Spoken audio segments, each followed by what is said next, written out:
मिला है और लगभग $35 बिलियन के डेवलपमेंट प्रोजेक्ट्स सैंक्शन किए गए हैं।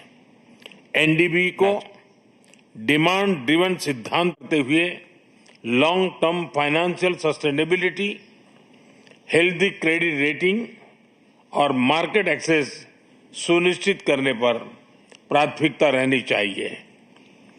फ्रेंड्स, नए स्वरूप में ब्रिक्स $30 ट्रिलियन से भी ज्यादा बड़ी इकोनॉमी है। हमारे आर्थिक सहयोग को बढ़ाने में ब्रिक्स बिजनेस काउंसिल और ब्रिक्स विमेन बिजनेस अलायंस की विशेष भूमिका रही है। इस वर्ष ब्रिक्स के अंदर WTO reforms, trade facilitation in agriculture, resilient supply chains, e-commerce और स्पेशल इकोनॉमिक जोन को लेकर जो सहमति बनी है, उससे हमारे आर्थिक सहयोग को बल मिलेगा। इन सब पहलों के बीच हमें स्मॉल और मीडियम स्केल इंडस्ट्री के हितों पर भी फोकस करना चाहिए। मुझे खुशी है कि 2021 में भारत की अध्यक्षता के दौरान प्रस्तावित ब्रिक्स स्टार्टअप फोरम इस वर्ष लॉन्च किया जाएगा। भारत द्वारा दिया गया रेलवे रिसर्च नेटवर्क का इनिशिएटिव भी ब्रिक्स देशों के बीच लॉजिस्टिक्स और सप्लाई चेन कनेक्टिविटी बढ़ाने में अहम भूमिका निभा रहा है। इस साल ब्रिक्स देशों में यूनिडो के साथ मिलकर इंडस्ट्री 4.0 के लिए स्किल्ड वर्कफोर्स तैयार करने पर बनी सहमति बहुत ही महत्वपूर्ण है।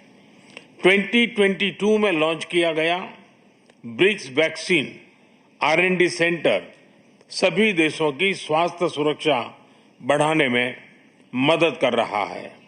हमें डिजिटल हेल्थ में भारत का सफल अनुभव ब्रिक्स पार्टनर्स के साथ साझा करने में खुशी होगी।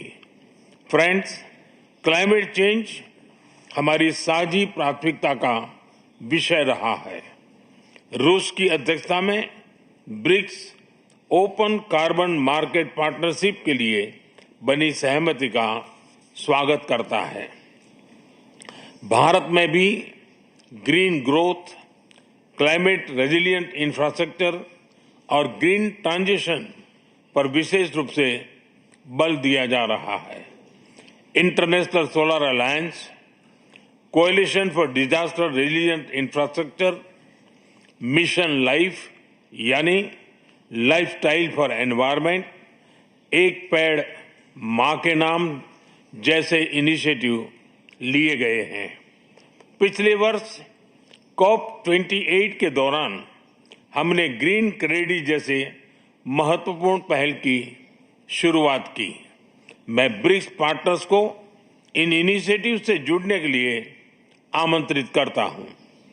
ब्रिक्स के सभी देशों में इंफ्रास्ट्रक्चर के निर्माण पर विशेष रूप से बल दिया जा रहा है। भारत में मल्टी मॉडल कनेक्टिविटी को तेजी से बढ़ाने के लिए हमने गति शक्ति पोर्टल बनाया है। इससे इंफ्रास्ट्रक्चर विकास के लिए इंटीग्रेटेड प्लानिंग और इम्प्लीमेंटेशन में मदद मिली है और लॉजिस्टिक कॉस्ट कम हुई है।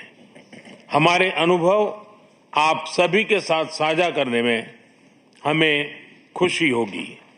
फ्रेंड्स, ब्रिक्स देशों के बीच फाइनेंशियल इंटीग्रेशन बढ़ाने के लिए प्रयासों का हम स्वागत करते हैं। लोकल करेंसीज में व्यापार और सुगम रूप से क्रॉस बॉर्डर पेमेंट से हमारा आर्थिक सहयोग सुदृढ़ होगा। भारत द्वारा बनाया गया यूनिफाइड पेमेंट्स इंटरफेस यानी UPI भारत की एक बहुत बड़ी सक्सेस स्टोरी है। इसे कई देशों में अपनाया गया है। पिछले वर्ष हिज हाइनेस शेख मोहम्मद के साथ मिलकर हमने इसे UAE में भी लॉन्च किया। अन्य ब्रिक्स देशों के साथ भी इसमें सहयोग किया जा सकता है। फ्रेंड्स, भारत ब्रिक्स के अंतर्गत सहयोग बढ़ाने के लिए पूरी तरह से प्रतिबद्ध है। हमारी विविधता और मल्टीपोलैरिटी में हमारा दृढ़ विश्वास हमारी ताकत है। हमारी यही ताकत और मानवता में साझा विश्वास हमारी भावी पीढ़ी के समृद्ध और सशक्त भविष्य को सार्थक रूप देने में सहयोग होगा। आज की बहुत ही महत्वपूर्ण एवं उपयोगी चर्चाओं के लिए मैं सभी का आभार व्यक्त करता हूं। ब्रिक्स के अगले अध्यक्ष के रूप में मैं राष्ट्रपति लूला को हार्दिक शुभकामनाएं देता हूं। भारत आपकी ब्रिक्स अध्यक्षता की सफलता के लिए अपना पूरा सहयोग देगा। एक बार फिर राष्ट्रपति पुतिन और सभी लीडर्स का बहुत बहुत धन्यवाद। Спасибо большое, уважаемый господин премьер-министр.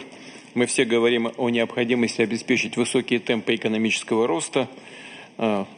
Big statement there by Prime Minister Modi at a plenary of the Brics Summit. Prime Minister Modi's big statement at BRICS. The BRICS represents 40% of humanity.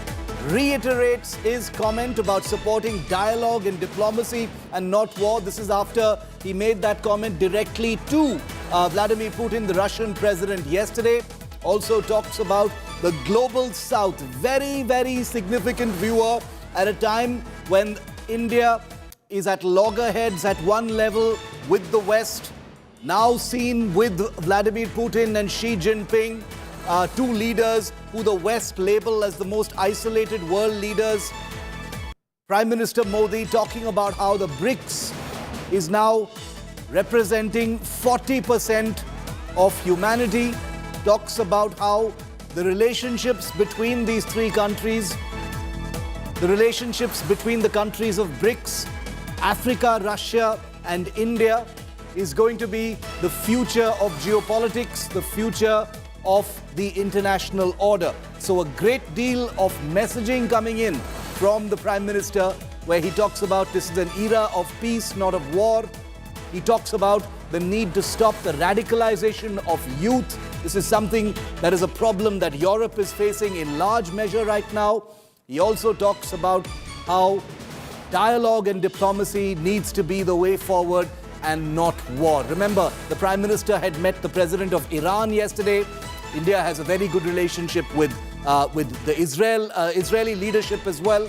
India has met with the United States earlier this year.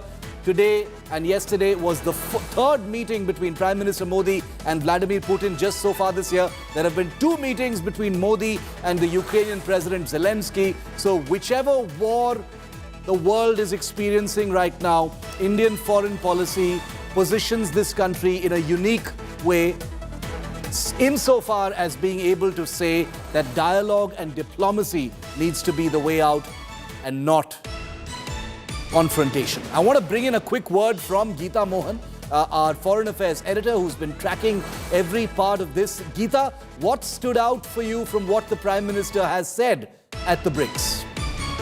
Well, all the pointers that you just spelled out, Shiv, some of them very, very significant. Remember, BRICS is expanding.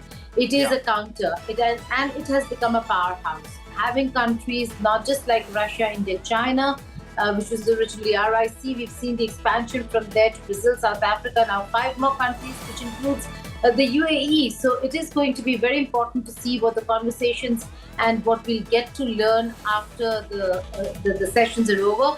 Some of them are closed doors. So what the conversations are going to be very important, because there are two conflicts and two important protagonists of the conflicts in the room. Russia on the Russia-Ukraine front, and Iran on the Israel-Hamas front, and the Israel-Iran front, if you may want to call it that. So you have very important countries in the room. Nobody wants war. but how to move forward. Indian Prime Minister Narendra Modi has been spelling that out for everybody, but he's also highlighted some very important issues, Shiv. Double standards by the world, double standards of the world when it comes to terrorism, counter-terrorism, and that certainly is an area that's of massive concern to India. India continues to face terrorism. We just had a terror attack in Kashmir, and despite that, there is no consensus even in defining the word terrorism at the United Nations. So highlighting that has been very important, apart from the fact that he does speak about how these countries need to come together. And right now, I see many other aspects, Shiv, and we can discuss that in detail later. But BRICS is an alternative. We are looking at de-dollarization of the economy. They are talking about the BRICS Bank has been there for a very long time. But should they start dealing and trading in local currency or have a BRICS currency, then it could spell a lot of trouble for those who are trying to control global economy through their currencies.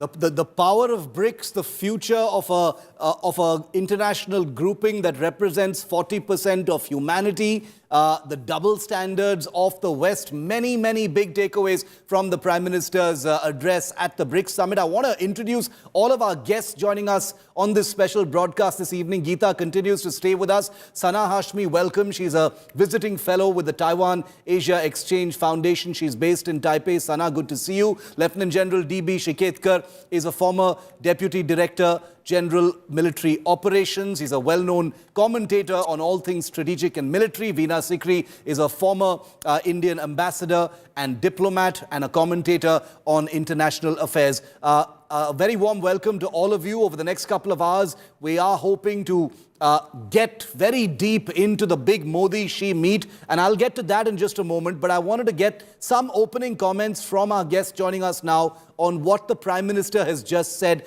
at BRICS. Veena Sikri, I'd like to start with you. What stood out for you? The importance of BRICS has assumed a kind of larger-than-life aspect this time, given what's going on between India and especially the West, but also everything that's going on between Israel and Iran and in other parts of the world. What stood out for you? Well, I must say that one of the most important comments that Prime Minister has made, maybe not in today's speech, but which came out in the last couple of days, is that BRICS is not an anti-Western grouping. It is a non-Western grouping. Yeah. I think this is a very important concept, that BRICS has now established itself as a meeting of the global South. Of course, Russia and China are there, who are not always considered as part of the global South. But I think India's being there, and the way in which this has evolved from the RIC, from Russia, India, China, to Brazil, Russia, India, China, Brazil, Russia, India, China, South Africa, and now the additional members coming in, this shows the growing importance that the world is feeling for this non-Western grouping. I think that's very important, because most of the comments that our Prime Minister made in his speech reflected the achievements of BRICS, the way they have literally built it up one brick at a time, whether it is on trade, whether it is on environment, whether it's just the number of people who are there. You know, as you said, representing 40% of the world's population, this is absolutely significant. And I think the points that he made on double standards is very important, because it hits right home, considering what we are facing from Canada and other countries, and what the comments that Panun is making from American soil.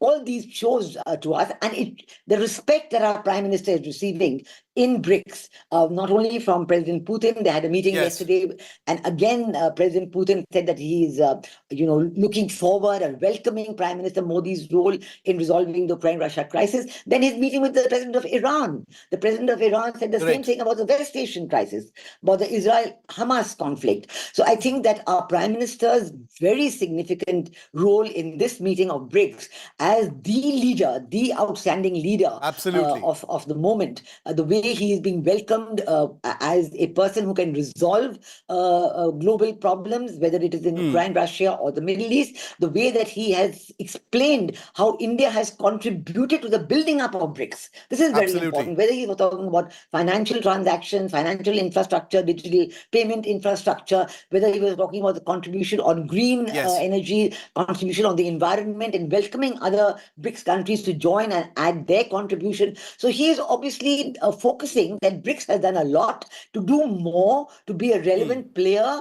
We need to come together and build on these achievements of the past. I think it's a very important statement, and it reflects in many ways the importance being given to Prime Minister Modi's presence at the BRICS Summit by all the players, not only at the negotiating table of BRICS, but outside in his meetings and the bilaterals. Of course, we are all looking forward to the bilateral between Prime Minister Modi and President Xi. And that is where our gaze is fixed right now, because the BRICS plenary session is over. The Prime Minister has spoken. The time window for that Modi-Xi bilateral is anywhere between 4:40 p.m. and 5:30 p.m. Let's put all our guests on the screen quickly.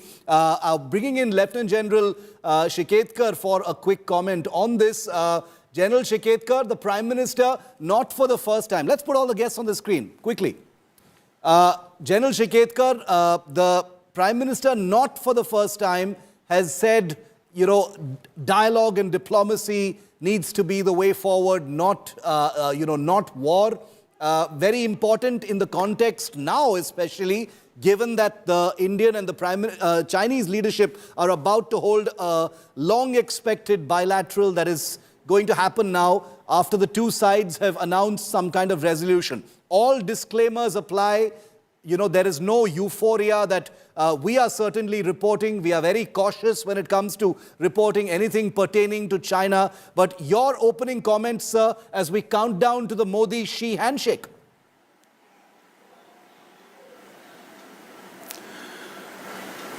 Having heard the Honorable Prime Minister very carefully, his comments during his address to the conference, I must say, he totally avoided any conflict situation anywhere, though he made an oblique reference what is happening in other country without naming anybody. And that shows the maturity of the leadership, political leadership in country.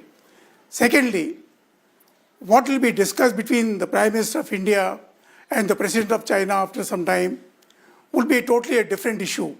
There will be a number of common issues, but I do hope that it will be, one of the things will be that peace and progress can only result in a longer term friendship and development between any nation and all the nation.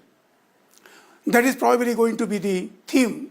Secondly, I don't think at that level they'll make a mention about the conflict which is going on in Galwan or on the border and so on.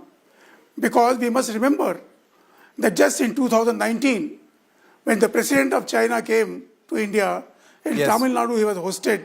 After going back, within 6 months we had Galwan.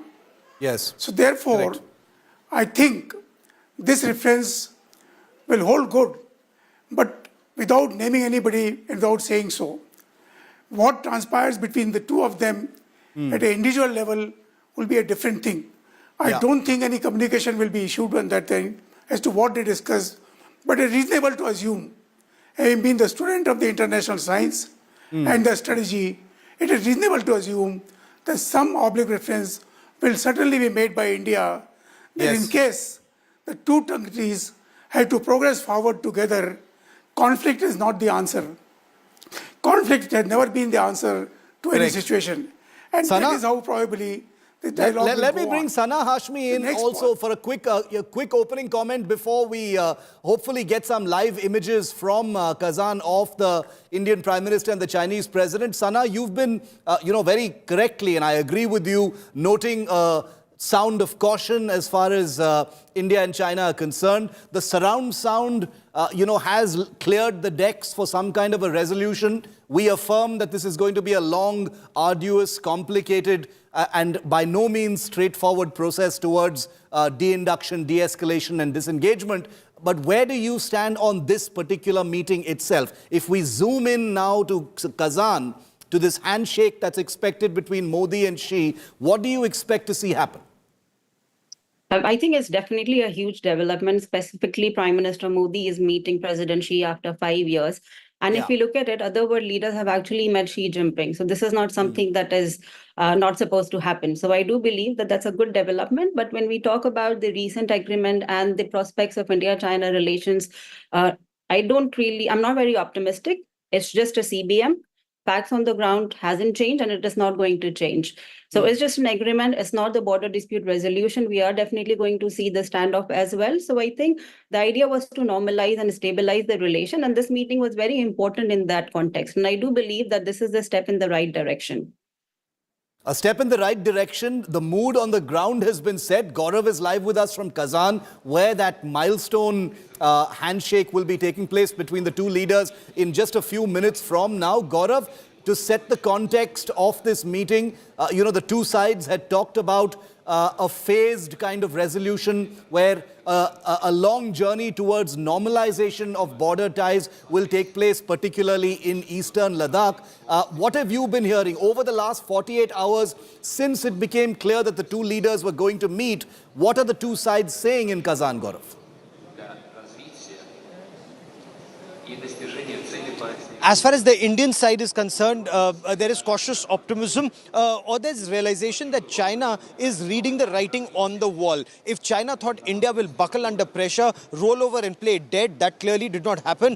Whether it was in Doklam in 2017 or Galwan in 2020, and the standoff continues even now. Whether it's Chinese Foreign Minister Wang Yi, who may have said that, let relationship continue, borders can be addressed by future generations. India is not buying that logic of the Chinese, especially at a time when for decades the Chinese continued with salami slicing of Indian territory and were only stopped in Galwan at 2020 or in the north and the south bank of Pengong So, where India saw QPQ operations. So if China does respect strength, then this is display of that strength on ground tactically in the QPQ operations that brought the initial disengagement, but very clearly only disengagement and neither de-escalation and nor de-induction of troops from the line of actual control. So that standoff does remain. However, an important first step could well be taken between Chinese President Xi Jinping and Prime Minister Narendra Modi in that discussion that will happen just, perhaps in about half an hour from now, when China and India perhaps give the two heads of state and government will give higher direction to their respective diplomats, to their respective armies on what needs to be done next. Does China actually intend to walk the talk? If Chinese President Xi Jinping says that it's not an era of conflict, it's an era of peace and there has to be peace and cooperation in the world, then he must walk that talk and ensure that those 50,000 Chinese troops first de-escalate and then de-induct from eastern Ladakh. Point one. Point two, confidence building measures that had been painstakingly put in place from 1993 to 1996 to 2014, including steps that the Chinese had suggested in BDCA or the Border Defense Cooperation Agreement, violated by China itself in 2020. Will China then come up with new confidence building measures and practice that? That remains to be seen, Shiv. So it's a very crucial meeting, not very high expectations from what will emerge, but even if a few steps are taken, it could lead to a long journey ahead. So, that is actually the point, and Gaurav's point is a very important one, viewer, and it bears constant repeating as we count down to this Modi-Xi handshake, which is that no forward movement is usually the expectation, but the smallest forward movement is definitely a positive. The fact that the two sides have been talking right through a warlike situation has been a positive. That, in fact, has been a takeaway. But the fact that the two sides are now even talking the language of a mutual resolution and the resumption of patrolling and an intent towards normalization is definitely a good thing. This does not in any measure mean that India is being naive or it's let its guard down or has suddenly started trusting China. None of those things are happening. This is happening mutually, and there are various reasons for it, which we will, of course, get into. I want to put that picture back on our screen for a moment before I go to Veena Sikri and Geeta, of the three leaders. Putin, Xi Jinping and Modi. This is a picture that's gone absolutely viral on social media for some reason. Not hard to imagine. It's got all of the three leaders with a big smile on their face. All three of them are beaming. Most people are wondering, what is Putin pointing at? What is he saying? So this has become a bit of a meme on social media. But Veena Sikri, Prime Minister Modi, when he spoke to... Okay, Veena is not with us. I'll go to Geeta for a moment on that. Geeta, when Prime Minister Modi spoke to Putin yesterday, he offered India's help in terms of being an interlocutor or some kind of support in order to be a go-between between Russia and Ukraine in any possible way that would be necessary. This picture makes me wonder about Putin's role in being a kind of interlocutor between India and China. What kind of role has he played? I don't want to suggest anything, but he's great friends with Xi, he's great friends with Modi. Has there been a Putin role here?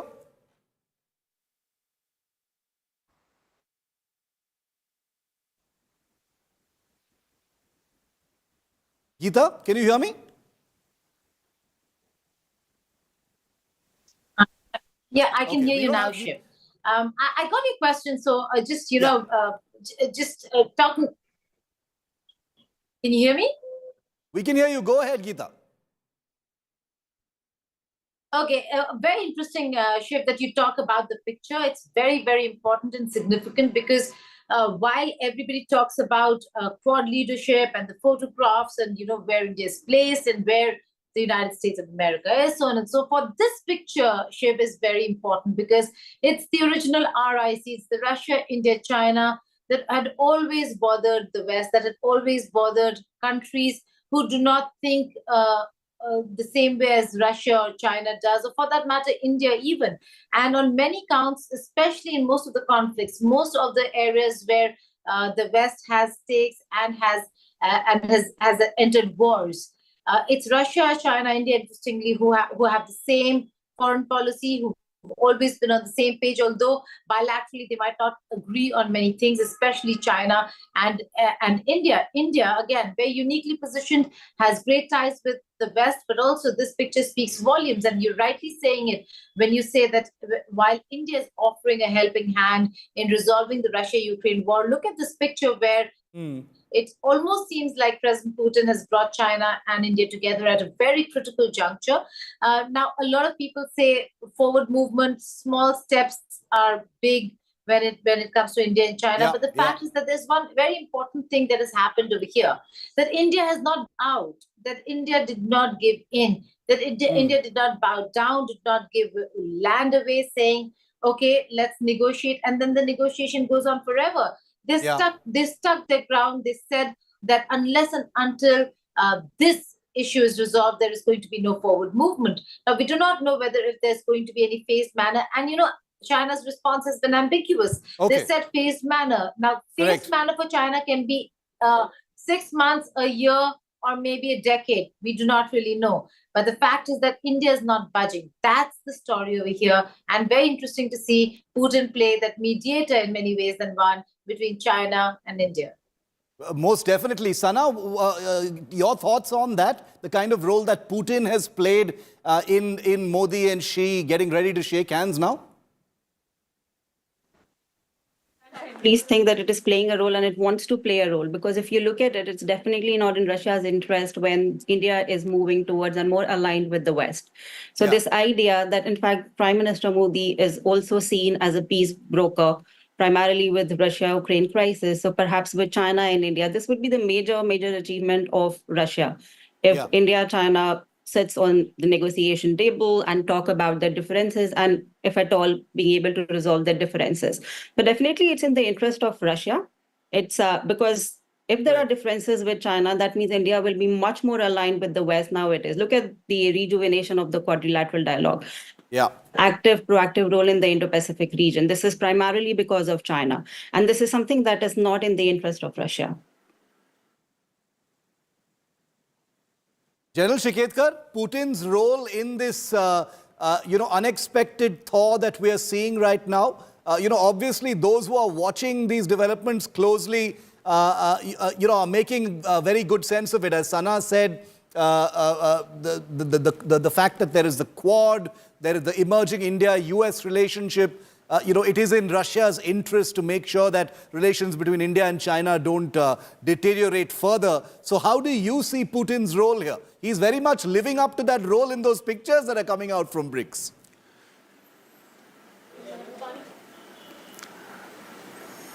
It's a very good observation you made. There is always a role for the well-wisher countries who are keen to wish India well. And Russia, under the leadership of Putin, Mr. Putin, is one of them. Secondly, on this issue, Russia and China had a problem of the boundary dispute among themselves. Yes. Allow me to give you a brief background. In 1993, when we were finalizing the Peace and Tranquility Agreement, which was signed by during the Prime Ministership of Narasimha Rao, I was there, and we studied all the nations with whom the Chinese have got the conflict. General Shiketkar, my agreement then apologies for between interrupting Soviet you. Union, I just not have to Russia cut then. across to someone who's joined us live from abroad. I will come back to you. My apologies, sir. Rahul Kanwal is live with us now. And with him is Kishore Mehbubani, former president, UNSC, distinguished fellow with the Asia Research Institute. Rahul, over to you.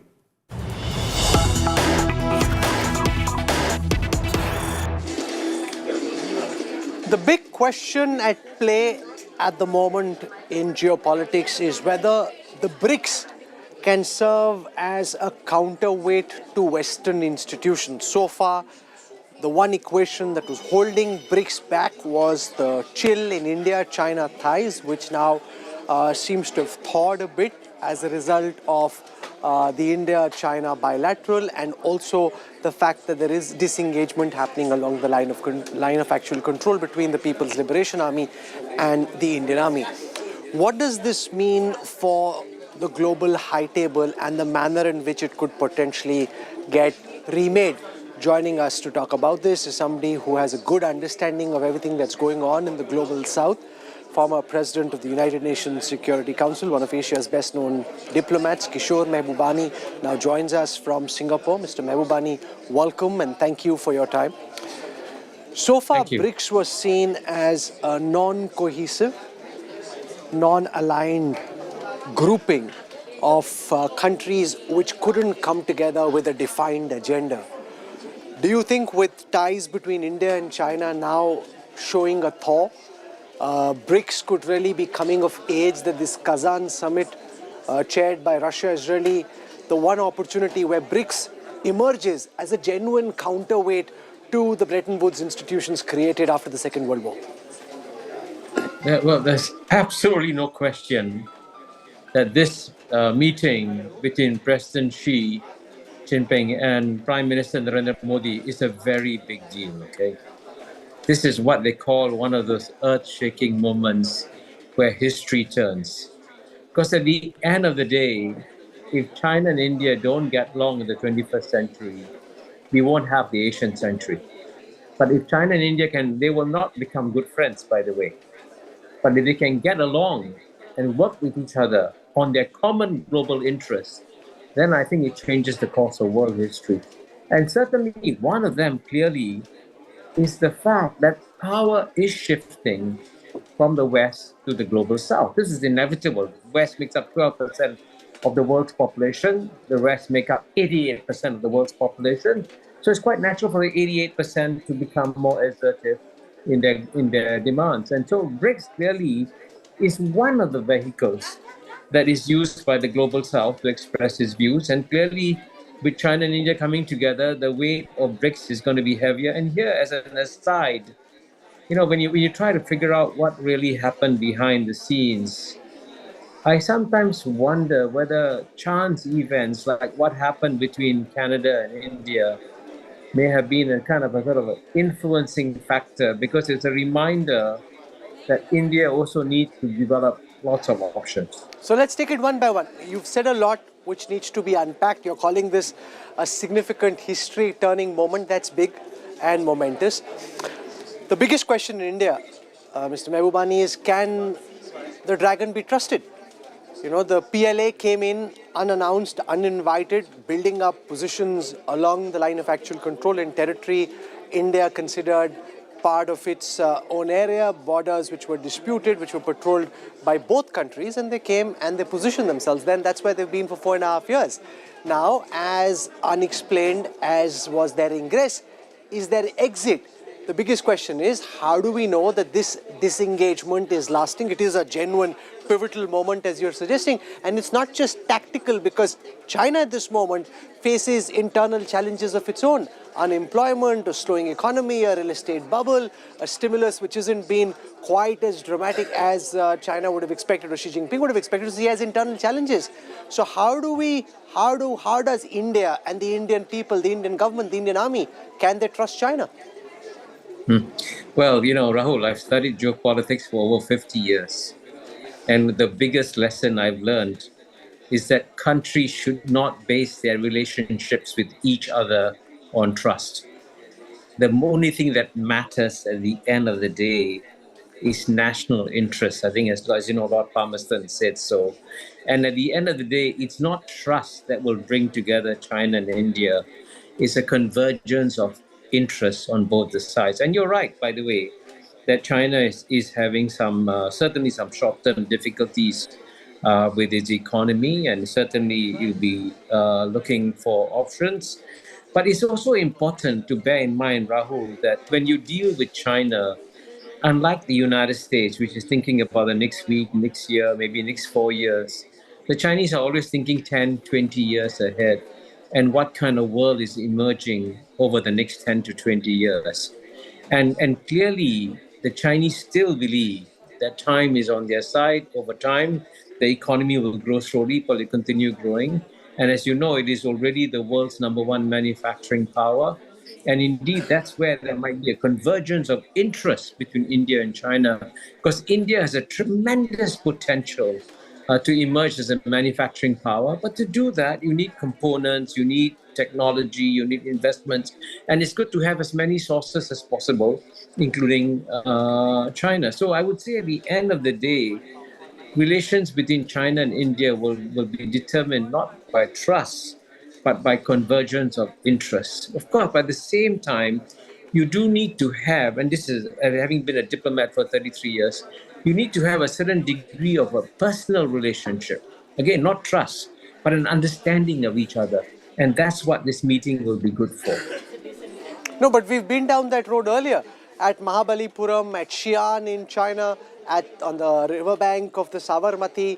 I was in Xi'an. The optics were fantastic, But then with China, we've seen personal diplomacy doesn't work. If that is what mattered, then when Prime Minister Modi and President Xi were walking along those lovely temple ruins in Xi'an, or at Mahabalipuram or in Xi'an, it wouldn't have been followed by the Galwan clashes. And that's really the problem here, because you have a better understanding of the Chinese mind. You have multiple off-record conversations with people in China who don't typically speak outside the mainland.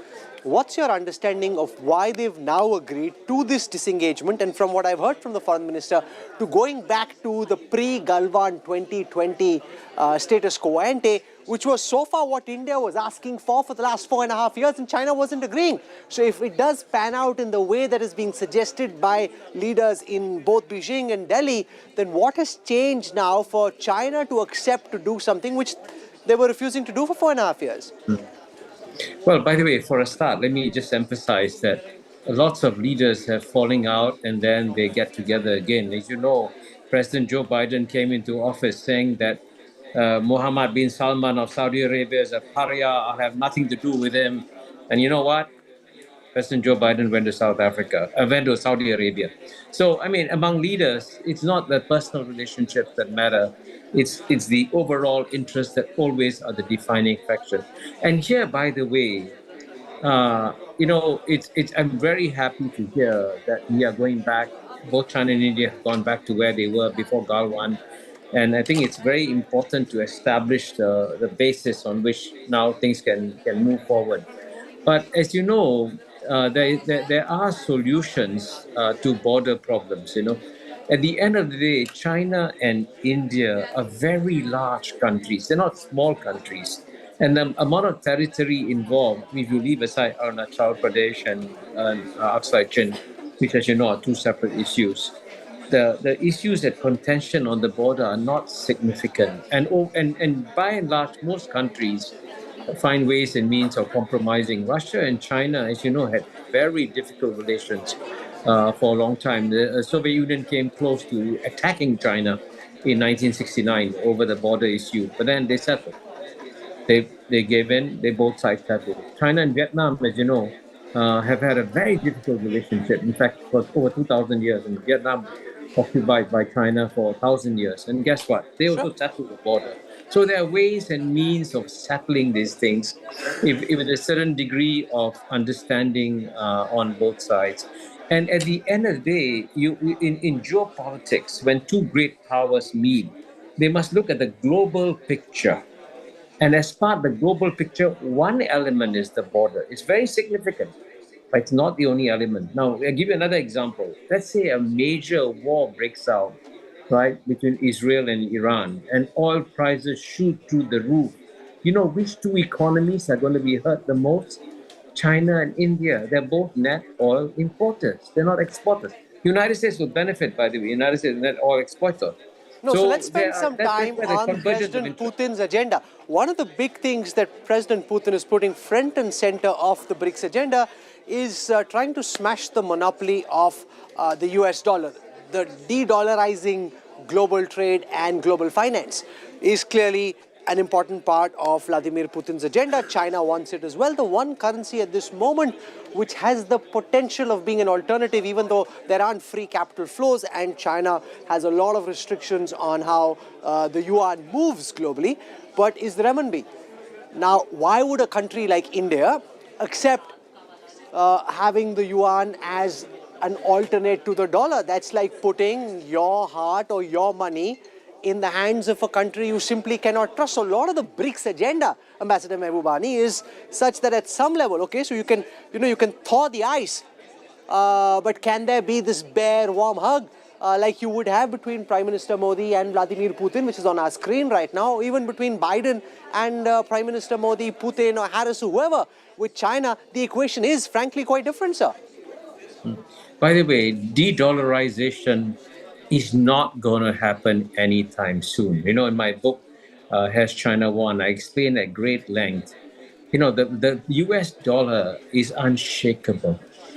Its dominance will be around for a long time. You know, even after the US economy eventually becomes the number 2 economy, the US dollar will still remain the global reserve currency of the world. Its depth and power, especially in financial markets, is irreplaceable. So I think all the world leaders understand that. But what does bring them together at the same time is they want to lower their vulnerability to unilateral actions by the United States against them. And I can tell you that after the West seized the assets of Russia, this created lots of concerns, even among friends of the United States, including Saudi Arabia. UAE will begin to wonder, oh, hang on a second, are these dollars mine, or do they belong to the United States? So, by the way, the role of the United States is going to remain incredibly powerful. I mean, the United States actually, it's quite amazing. While Europe has declined significantly in its share of global GDP, the United States share has remained constant or increased. It's a remarkable economy. So you must never, I think China or Russia or anybody else cannot underestimate the United States. Sure. So one last question. You mentioned the deterioration in ties between India and Canada and the recent frostiness we've seen between Delhi and DC on account of these countries patronizing Khalistani terrorists. You see that as being an important reason why China has agreed to rearrange the decks along the line of actual control, and why this thaw has actually emerged at Kazan? No, I frankly, I don't know. I cannot, let me not pretend that I know what the internal considerations were. But again, in geopolitics, everything works quite logically. They're like billiard balls. They're very logical. If you shoot the billiard ball in a certain direction at a certain trajectory, you can anticipate how the other ball will move. In the same way, geopolitics is like billiard balls. So if you know, Canada, as you know, I mean, I'm going to be very diplomatic about this, okay?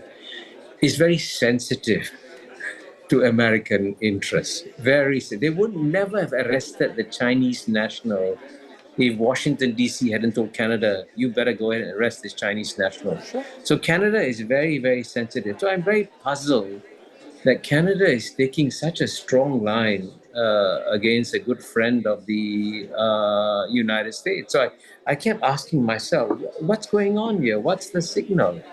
And so it is quite logical, therefore, for India to make also a logical conclusion and say, okay, there may be a signal. I need to also increase my options too. So I think in that sense, these are like moves on a chessboard. And sometimes you can anticipate if someone moves the bishop in a certain direction, then you move the knight in a different direction. You can anticipate these moves. Kishore Mehbubani, you've always been an original thinker with fresh insights, and in the course of this conversation, you've given our viewers a lot to mull over. I thank you for taking out time and joining us from Singapore. Appreciate this, Ambassador Mehbubani. Thank you for having me.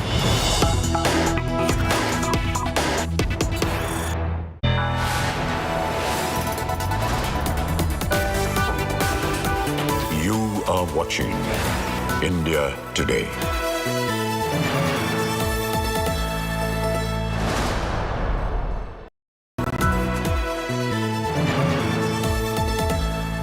Motorola Razr 50 Ultra comes with Google Gemini.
Motorola Razr 50 Ultra comes with Google Gemini. Hi, I am AI anchor Sana, bringing the top headlines for you, presented by Motorola. Big revelation by crime branch in Baba Siddiqui murder case. Shooters were in touch with Lawrence Bishnoi's brother Anmol before attack. Bombay High Court grants bail to gangster Chota Rajan in Jaya Shetty murder case. Justice Yahya Afridi appointed as 30th Chief Justice of Pakistan.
Make your media plan smarter with India Today Live TV on your connected devices.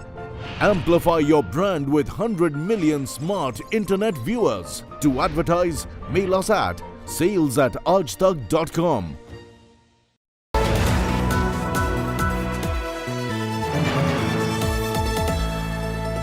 Co-powered by the bold look of Kohler, Dulux Velvet Touch,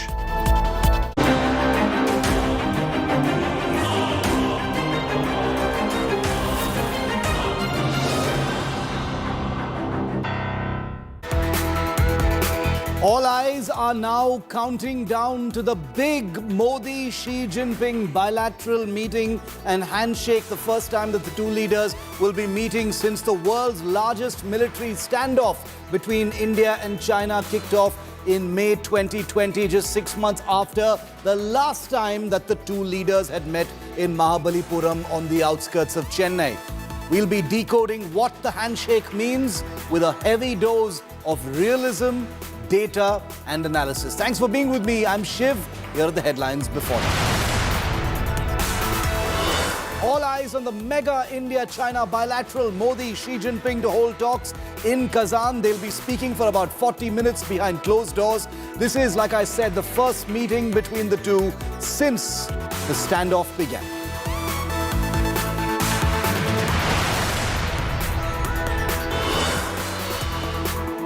Big meltdown over the LAC truce. Congress hurls gullible taunt at Prime Minister Modi, says it expects restoration of pre-2020 status quo at the border. Priyanka Gandhi kicks off Mission Wayanad. The Congress Neta files a nomination from the seat vacated by brother Rahul Gandhi. Mega show of strength by the Gandhi Parivar. 8 killed after under-construction building collapses in Bengaluru. Multiple construction lapses revealed. Building owner arrested. Chief Minister Siddaramaiah to visit the site. Turbulence continues to hit Indian aviation sector as bomb hoax threats continue to spiral. Centre raps Twitter, says it is becoming a platform for this rubbish.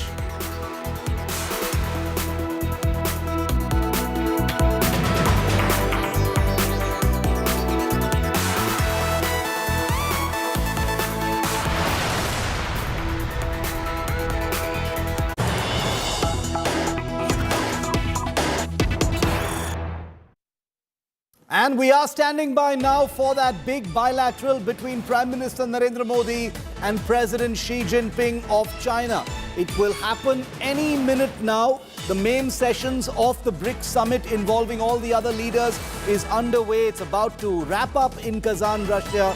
But the big focus now is going to be on the Modi-Xi bilateral. Remember, it was only last evening that it was officially confirmed that a bilateral would be taking place. Up until that point, it was only speculation. It was off the books. It was not on paper. Only last evening did both sides confirm that a Modi-Xi Jinping bilateral would be taking place. The first indications that this bilateral would be taking place came 2 days ago when the two countries, one after the other, confirmed that some kind of a resolution had been reached towards normalizing military relations on the border in eastern Ladakh, where the two countries have been in a warlike situation, standing off against each other since May 2020. Gaurav is live with me from Kazan, Russia, where that handshake will be taking place very shortly. Gaurav, all eyes on the bilateral.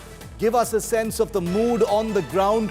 There are Indian journalists, there are Chinese journalists, Indian officials, Chinese officials. What are you picking up before this big Milan? There is tremendous anticipation here in Kazan that the meeting between Prime Minister Narendra Modi and the Chinese President Xi Jinping would lead to higher directions being given by the two heads of state and government to their respective diplomats and commanders on ground to take forward the disengagement process. Or will those higher directions come? Now, China wants closer cooperation with India on the trade and economy front. India wants to ensure that disengagement leads to de-escalation and ultimately de-induction. It's a tall ask, it's a big ask, but that is India's ultimate aim, because India has repeatedly told China that every aspect of this relationship can grow only and only if there is peace and tranquility and stability at the borders. Unstable borders cannot lead to a stable relationship between India and China. So it remains to be seen whether Prime Minister Narendra Modi is able to convince President Xi Jinping peace pays big dividends and there is no profit from conflict, at least with India. So that's the point India is trying to make across, that if China were to disengage, then de-escalate and ultimately de-induct, or at least let there be a roadmap for this process, then you can move forward in the trade direction, in the improvement of economic ties, in indication in that direction. But till that time, it will be status quo, and if for restoration of status quo ante, China will have to take visible, credible, verifiable steps to disengage and then de-induct from the borders. And visible, credible action is what the two sides have appeared to allude to when they talk about a resolution. Because after all, what kind of resolution would it be if it didn't mean visible and credible action? But what exactly that action is going to be continues to be slightly hazy right now. There is no clarity on what the formula is. We can only speculate as to how India and China, who have been in a warlike situation for the last 4.5 years and counting, will begin to cool things down, to lower temperatures and begin the long and difficult process of normalizing military relations in eastern Ladakh. The Modi-Xi bilateral meet is all set to begin shortly, and no matter which way you look at it, there is no euphoria for sure. We are always skeptical about using words like breakthrough when it comes to India and China because of how complicated and large things really are between the two countries and how deep and multi-layered things are between the two countries. But any forward movement must be acknowledged and must be celebrated. It is a good thing. The two Asian giants, which have previously fought a war where blood has been spilt as recently as June 2020, like you see in these pictures in the Galwan Valley, means that the two giants are looking to move forward together with some kind of convergence of intent. This doesn't bring in the realm of trust whatsoever, but a convergence of interests between the two countries as far as the global south is concerned. Now, Modi-Xi bilateral meeting in Russia is all set to begin shortly. President Putin of Russia has doubtless played an important role in perhaps making this possible and maybe even making Brics a platform for this all-important handshake that is going to send shockwaves across the world. Prime Minister Modi will be holding that bilateral for the first time since the last summit that was held between the two leaders in Mahabalipuram back in 2019. Remember, just 6 months after that summit in Mahabalipuram, the standoff between India and China began. The Galwan clash, in which 20 Indian officers and soldiers were killed, and almost double that number from the Chinese side were killed, happened in June 2020 in Ladakh, which basically triggered a full-scale escalation across eastern Ladakh. On the sidelines of the Brics Summit, as we speak, the two leaders and their two teams are getting ready for that bilateral. The two leaders are set to meet for about 40 minutes, is what we're told. The meet will underscore a change, a very, very significant change in India-China relationships following a consensus. Some would call a resolution on the disengagement at the line of actual control in Ladakh. This will be the first bilateral meeting in over 5 years. They met for the informal summit, remember, in Mahabalipuram in Tamil Nadu, like I said, just before the standoff. Here's what the Foreign Secretary has said. Sir नमस्कार, मेरा नाम गौरव सावंत है. I work for India today and आज तक. Sir, चीन के रुख में ये परिवर्तन आया कैसे आपकी दृष्टि में, और जब पेट्रोलिंग दोबारा रिज्यूम होगी तो फिर बॉर्डर पे ट्रूप्स के क्लैशेस ना हो जाए, क्या इसका भी कोई मैकेनिज्म है? और डिसएंगेजमेंट तो हो रहा है, क्या डी एस्केलेशन और डी इंडक्शन की भी बात हो रही है? अभी जो अरेंजमेंट्स और अभी तक जो समझौता हुआ है उसे पहले हमें ग्राउंड पे इम्प्लीमेंट करना है. ये एनालिसिस कि ये कैसे हुआ, इसको मेरे विचार में बाद में देख सकते हैं. आपने कहा कि जो आगे फेस ऑफ्स न हो, क्लैशेस न हो, उनको कैसे रोका जाए, मेरे विचार में बहुत ही ये एक अहम आपने सवाल, एक अहम मुद्दा उठाया है। और हमारी आशा है और हमारा प्रयत्न रहेगा कि जो अरेंजमेंट्स वर्कआउट हुए हैं, जिन पे समझौता हुआ है, वो ऐसे अरेंजमेंट्स हो जिनसे इस तरह के क्लैशेस रुक सकें जो पीछे हुए हैं कहीं कहीं पे लाइन ऑफ एक्चुअल कंट्रोल के पास। तो इसमें आगे हमें देखना पड़ेगा और लगातार प्रयत्न करना पड़ेगा, लगातार कोशिश करनी पड़ेगी कि जो मैकेनिक्स हो, जो अग्रीमेंट के, वो ऐसे रहें कि इस तरह के जो क्लैशेस हैं उनको रोका जा सके। जहाँ तक आपका अंतिम प्रश्न है कि डिसएंगेजमेंट हो गया है या हो रहा है और डी एस्केलेशन और डी इंडक्शन की बात कहाँ आती है, मैं फिर से यही कहूँगा कि अभी हमें पहले डिसएंगेजमेंट पे फोकस करना है और डी एस्केलेशन और डी इंडक्शन की बातें सही समय पे होंगी। Life is Ambassador Ashok Sajjanhar is a former senior Indian diplomat. Also, Sana Hashmi continues to be with us. He's a visiting fellow with the Taiwan Asia Exchange Foundation based in Taipei. Welcome to you both. I'm going to continue to stay and keep our focus on what's happening in Kazan right now. The plenary sessions at the Brics have ended and all eyes are now on that countdown to a bilateral between Modi and Xi Jinping. Ambassador Sajjanhar, your opening comments. You know, managing expectations is always the most important thing when it comes to India and China. You know, nobody is clapping hands or celebrating too much, but this is most definitely a positive development that the two leaders are meeting and that there is talk of a resolution or some kind of convergence for the first time in 2.5 to 3 years towards some kind of path towards normalcy in Ladakh, sir. Yeah, absolutely. Thank you very much, Shiv, for having me. I agree with you. I think this is a development that needs to be welcomed, but I think we really need to be cautiously optimistic. This is a baby step forward, but it is a step forward. So I think we need to recognize that it is a step forward. But if we want, if we want to say a normalization of relations, or in terms of, the situation that existed in 2019, I think there is a long way to cover. Yeah. Because as it has been mentioned, you have stated, Gaurav has stated very clearly that trust is the most important commodity that is lacking between the two sides. And India is definitely not going to take China at face value from now on. Even earlier, I don't think we were taking them at face value, but we thought as far as the agreements that had been signed between the two sides, 1993, 1996, confidence building measures, that they would hold some value. But China, I think the manner in which it moved in 2020 April, and we still don't know what are the reasons for that, it seems to have torn those agreements to shreds. So going by our past experience of 2020, 2017, 2014, 2013, I think we will really need to be very careful. And of course, what is happening to this forward deployment of our troops, that is still a question mark. So we'll really have to move slowly.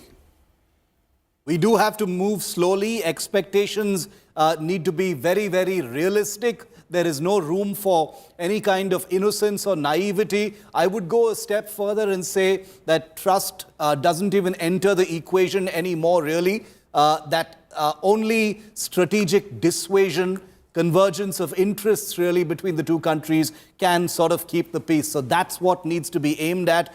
Aiming for any kind of trust between the two countries, in my view, will probably be a meaningless exercise, given we are faced with a country that is highly unpredictable and most definitely not credible when it comes to keeping to its commitments. And I think what happened from May 2020 onwards is a real-world example of that. Sana, the meeting between Xi Jinping and Narendra Modi for the first time in over 5 years is going to be important because of where relations have been between the two countries. Of course, one needs to be extremely realistic, but how would you see this sudden change of temperature? Over the last few weeks, there has been a sense of conciliation. Meetings have been more conciliatory. That kind of rigidity appears to have evaporated from the Chinese side. And we both know, that is not an act of generosity. Obviously, it means something. How do you read it? How do you read the run-up to, things suddenly improving in such a way that the two leaders are able to meet now? I believe that there are two perspectives here. First, from the India side, India has been very consistent when it comes to China and Xi Jinping. It was very clear from our side that Prime Minister Modi is not going to meet Xi Jinping until we really see something, a breakthrough at least. And that was definitely a breakthrough that definitely came from the Chinese side. And even if the meeting is happening, it doesn't mean that the relations are just going to be reset after this. It just means that, the communication is on. And India and the border dispute is not going to be on the back burner for India. Is definitely going to be at the front seat for India when it comes to cooperation. There is no cooperation without the dispute resolution. And India is not going to accept the repeated standoff. I think that was perhaps a warning, but if it happens next time, India's policy, India's approach towards China is going to be firmer than what we have seen in the past 4 years. Now coming to Chinese perspective. Yes. This is definitely a concessionary approach from the Chinese side. And if we look at how Xi Jinping has been approaching India and Prime Minister Modi, there was definitely a willingness, there was definitely this desire to meet Prime Minister Modi and to project to the West that India is open to cooperation with China. And also, India is not as reliable as the West thinks India is a reliable partner. This is just a projection from the Chinese side. And even if you look at the pictures, images that are coming out of the Brics Summit, you would see Russian president in the middle, and then on one side there is Let's Chinese put those pictures on the screen and on the other side, three leaders. Yes, Sana, go on. On the other side, there is Indian Prime Minister. So this idea, of course, it's about BRICS. BRICS is being projected as something that is a huge development. It's a very successful summit. But apart from that, there are also projection of RIC being alive. And RIC is going to be the next big thing after BRICS. So definitely there is there is strategic thinking from the Chinese side as well as in Prime Minister Modi didn't meet President Xi Jinping in any of the summits, on the sidelines of any of the summits. And this was primarily one of the reasons why Chinese President Xi Jinping didn't come to India to attend G20 summit, because he didn't get a bilateral with Prime Minister Modi. So that actually tells that there is no difference in India's approach. So India hasn't really become soft on China. India has got something, and this is one of the reasons why we are seeing this bilateral today. But definitely Chinese side has been showing some concession, has given some concession. Details are, of course, unknown as of now. But we can't really expect much from the Chinese side. We have seen in the past that the olive branch was extended in 2019. We saw Galwan, our soldiers have died. So I'm not really very optimistic with what Xi Jinping is going to offer to India. Okay, very, very important context that Sana lays out for us, which is that the bilateral has been asked for from the Chinese side, not just this time, but earlier as well. But India has been consistent in refusing a bilateral unless there is some kind of visible concession or a visible intent towards forward movement. And that kind of intent appears to have been achieved this time. And I agree with Sana. The details of that concession are not very clear right now. There are many questions the managing expectations of what those concessions are is going to be key to understanding how this actually unfolds. Ambassador Sajanhar, when the two leaders meet, we're told that they're going to be meeting behind closed doors. Obviously, there will be a photo op. Then they will meet for about 40 minutes. What kind of conversation? I'm asking a question that millions of people watching would like to ask.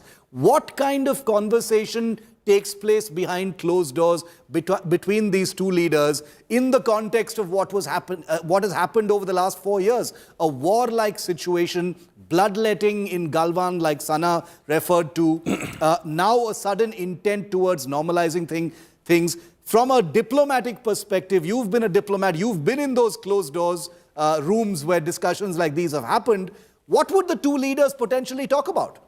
Yeah, Shiv, let me sort of, frame it, bring the context here. I've attended a large number of such diplomatic meetings, closed-door meetings, But I think this is very, very special. This is very, very different. This is very, very unusual. So I think it's very difficult to predict as to what it is going to be. Second point I would like to make is that obviously, it's been quite clear since quite some time that China has been wanting to mend fences and to move forward as far as India is concerned. Of course, we can look at whatever, we can speculate as to what the reasons are. That Gaurav had asked this question to Vikram Misri yesterday, Foreign Secretary, and he said, okay, we'll look at that, going forward. But I think many reasons. One is, of course, you mentioned, Sana mentioned that, India had very clearly indicated that it is not going to budge, it is not going to move as far as our interest in ensuring that there is peace and tranquility on the border and that we are able to get what we've been asking for in terms of patrolling at different points, but also going forward in terms of de-escalation and de-induction, as and when that happens. But I think China has both in terms of sending out a message, as you said, but also looking at the Indian market. I think as far as its own economy is concerned, as far as its possibilities in terms of the US market, in terms of the European market, in terms of the, if not the decoupling, the delinking of de-risking of the Chinese economy from the Western economies. So I think it sees India as a good market, and of course, as far as trade relations are concerned, China is still doing very well, has a huge surplus balance of trade with India. But still it sees that there are possibilities. So I think once when if one were to speculate as to what possibly is going to happen, I think both the leaders, Shiv, realize that these are big countries, 1.4 billion, large economies, one second largest economy in the world, one about to become the third largest economy in the world. So how have they to manage their relations? So I think it is under this weight of realism that both these leaders will be meeting when it is a one-to-one, and possibly trying to, as I said right at the beginning, this is a, what has happened is a baby step. It's a tactical move. And how to sort of, move forward so that we are able to avoid conflicts, we are able to avoid confrontation. But I don't think anyone should give up that position that China will give up on its objectives of being hegemonistic as far as Asia is concerned, trying to dominate Asia, trying to control whatever is happening in Asia, and sending out a message to India that, it doesn't measure up as far as China is concerned. So I think it will be under all those realities that this conversation is going to take place. No, I'm glad you mentioned that because, the one thing we can all agree on is that China is not a country that likes sharing strategic space. So there are very good reasons why this air of concession is taking place now. There is no question of India being sort of blindsided by what's going on. India is very much a player in this 4D chess tournament that appears to be going on. Let's never forget that the West, the United States, Europe, the EU are all players in what is taking place at this point of time. The pulls and pressures, geopolitically speaking, often simplified quite often on social media to say, oh, look how Canada and the United States have delivered India into the hands of Russia or China, or the other way around. That may be very, very simplistic to scholars like all of you, but, to the public at large, it really does seem like a large global scale chess tournament going on between the big powers. And at one level, it also stands to be true. Welcoming onto our coverage, Antara Singh Ghoshal, who's a well-known China scholar as well. Antara, welcome. Thank you for being with us.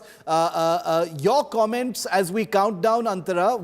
The meeting between Modi and Xi Jinping is expected to begin any minute now, unless it has already begun and we still don't have the live pictures there. So it could come any moment now. But your opening thoughts on this handshake.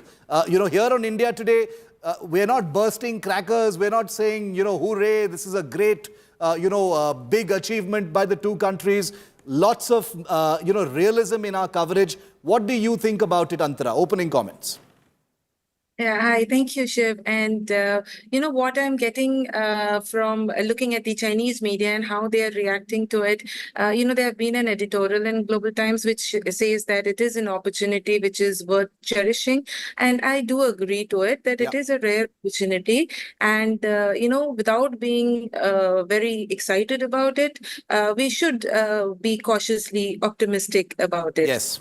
And one thing that I'm getting from seeing the Chinese sources is about Russia's role in it. And, there is a lot of discussion about how Russia has played a peacemaker in this case. And, this buzz about India, Russia, and China trilateral has been going on since long. I mean, since Prime Minister Modi visited Russia earlier this year. Since then, there have been a lot of discussions in China about this kind of, trilateral. I mean, restarting the trilateral.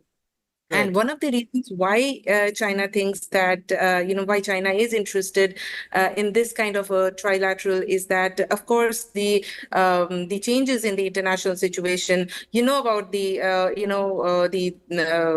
rifts that are presently becoming visible between India and the Western countries. So many in China are seeing it as an opportunity to revive the Russia, China, and India trilateral. Correct. At the same time, there has been. Stay with me, Antara, Ambassador Sajjanhar, and Sana. We're telling you that the Modi-Xi Jinping bilateral is about to begin any moment now. There are some movements happening in Kazan, and we're told from the ground that it's going to be happening any moment now. Gaurav is in Kazan, live with me. Gaurav, that meeting slightly delayed, it appears, but that's not surprising. But it's going to happen any moment now, Gaurav. Shiv, that meeting is just about to begin. The Kazan Declaration has been accepted and adopted. After the adoption of Kazan Declaration, the bilateral start, and the first bilateral is with the Chinese President Xi Jinping. So the leaders have just moved out, from the leaders' lounge, from the main hall to the leaders' lounge, and then going in for their bilateral. So the bilateral with the Chinese President Xi Jinping begins anytime now, and it's likely to last for about half an hour, maybe 40 minutes, unless, of course, the two leaders start discussing something and it goes on for longer, because it's just the leaders and their interpreters who are there. National Security Advisor Ajit Doval, Foreign Minister Dr. S. Jaishankar, they're all standing by, as is the Foreign Secretary and secretaries there. So we know it's a big delegation on the Indian side. It's an equally big delegation on the Chinese side. Their Foreign Minister Wang Yi is also here. But this would, of course, be the higher direction that the two leaders give to their respective, foreign ministers and teams on the next course of action. That higher direction will be very important. All this conversation about RIC, Russia, India, China, well, it was a good idea when it was, conceptualized and when it was thought of. But you cannot have an RIC when with two of those countries are engaged in a battle and soldiers' lives are being lost. So there is no RIC if China is violating India's territorial integrity, and we are losing soldiers in Galwan, and Chinese are losing soldiers there, and then the Chinese continue to lie about it. They continue not speaking the truth about the situation on ground and say, let's increase our economic cooperation. Borders are something for future generations to handle. Salami slicing of Indian territory. So there is no RIC, is what sources are telling India today, till the time borders are settled, there's peace and stability at the line of actual control. So there has to be stability at the borders, not just disengagement. It has to lead to de-escalation. It has to lead to de-induction. The kind of infrastructure that you and I have been reporting, and our entire team has been reporting, that kind of infrastructure that China is building at the LAC clearly is not a short-term goal. Their disengagement is very strategically poised before every summit, whether it's a Brics Summit at Xiamen, when that Doklam disengagement took place, or an SCO Summit, or when India shows strength. When India shows strength, like the QPQ operation on the south bank of Pangong. So that's when disengagement happened on the south bank of Pangong. So it's just this gap that India needs to fill over the next several years, ensure that we are better prepared at the borders, we have better infrastructure at the borders, and then China realizes, look, China respects strength. China also respects that if there are no gains, if there is dividend from peace, then China will invest in peace. If there are dividends in conflict, then China will continue to escalate this conflict. And that blow hot, blow cold policy of China can only be dealt with when India increases its economic strategic strength at the borders and, of course, the state of our economy. Gaurav, I'm going to come back to that point on the, India's consistency through this entire period. Even Sana mentioned and referred to that. But I quickly want to first ask you, Gaurav, about the meeting itself. When the bilateral happens, are you hearing about what the bilateral could involve? What could be on the table between the two leaders? I know it's difficult to speculate, but are you picking up anything? Also, will there be some kind of a joint release, a joint statement of any kind after the two leaders meet? Any clarity on those 2 points, Gaurav?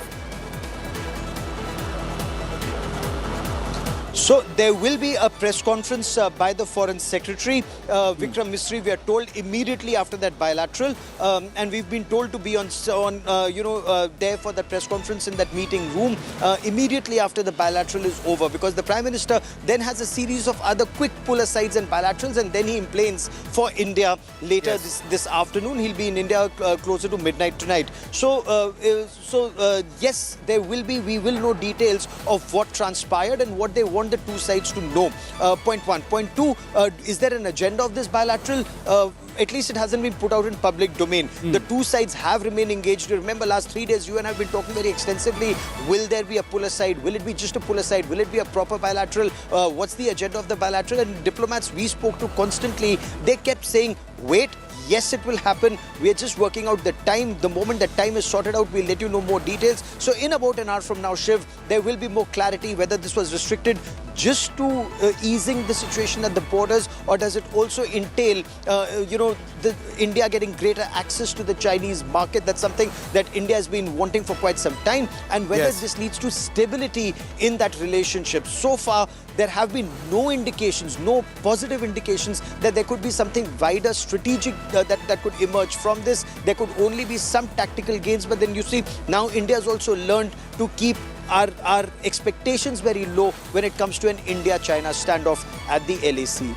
And Gaurav, one final question before I let you go, only for the moment, so you can speak to people on the ground. But, while we manage expectations, I think you and I can both agree that we must always acknowledge the consistency that has been shown by the Indian side, whether at the military level, and especially at the diplomatic level in the last few months and years, over simply refusing to engage in any kind of bilateral activity until China really, in some ways, visibly demonstrates that it is intending to move towards a more conciliatory posture on the border. And I think we need to take our hats off to India's amazing Foreign Office and diplomatic team for having brought us to a point where this bilateral is possible. Because even if we don't know what the details of those concessions are, the very fact that India has agreed to this bilateral means that there is something that has happened, Gaurav.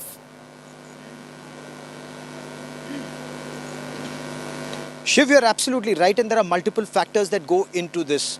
Do keep in mind, you and I have reported this from ground zero in Ladakh. China only respects strength. So when India did a quid pro quo operation, when India started dominating the Chinese Moldo garrison, when India was dominating the G219, that's the only situation when the first disengagement happened. And that was when the two countries had their tanks virtually 50 meters from each other. An accidental shot fired could have led to massive escalation, just as the Galwan incident almost did. So that's step one. Step two, extremely, extremely crucial. The subsequent disengagement only happened when India wasn't very clear. India wasn't giving any clarity on whether there would be more engagement with China. Even earlier, 73 days Doklam standoff, when China wasn't clear whether India is coming for the Xiamen Brics Summit. It's only then that China agreed to a disengagement. So Gaurav, just wanted to quickly interrupt you to tell our viewers that the bilateral meeting has started. We've got a confirmation from Gaurav and his team on the ground that the bilateral meeting between Prime Minister Modi and President Xi Jinping has just begun, and Gaurav will be sending us the first pictures in just a moment from now. So we can confirm that after over 5 years, Modi and Xi Jinping are in the same room meeting with each other one-to-one. It's a bilateral. They've got their teams with them. The meeting has just begun. It's a big milestone moment, viewer. Expectations and reality are something that are very much being kept in mind by the Indian side and doubtless from the Chinese side as well.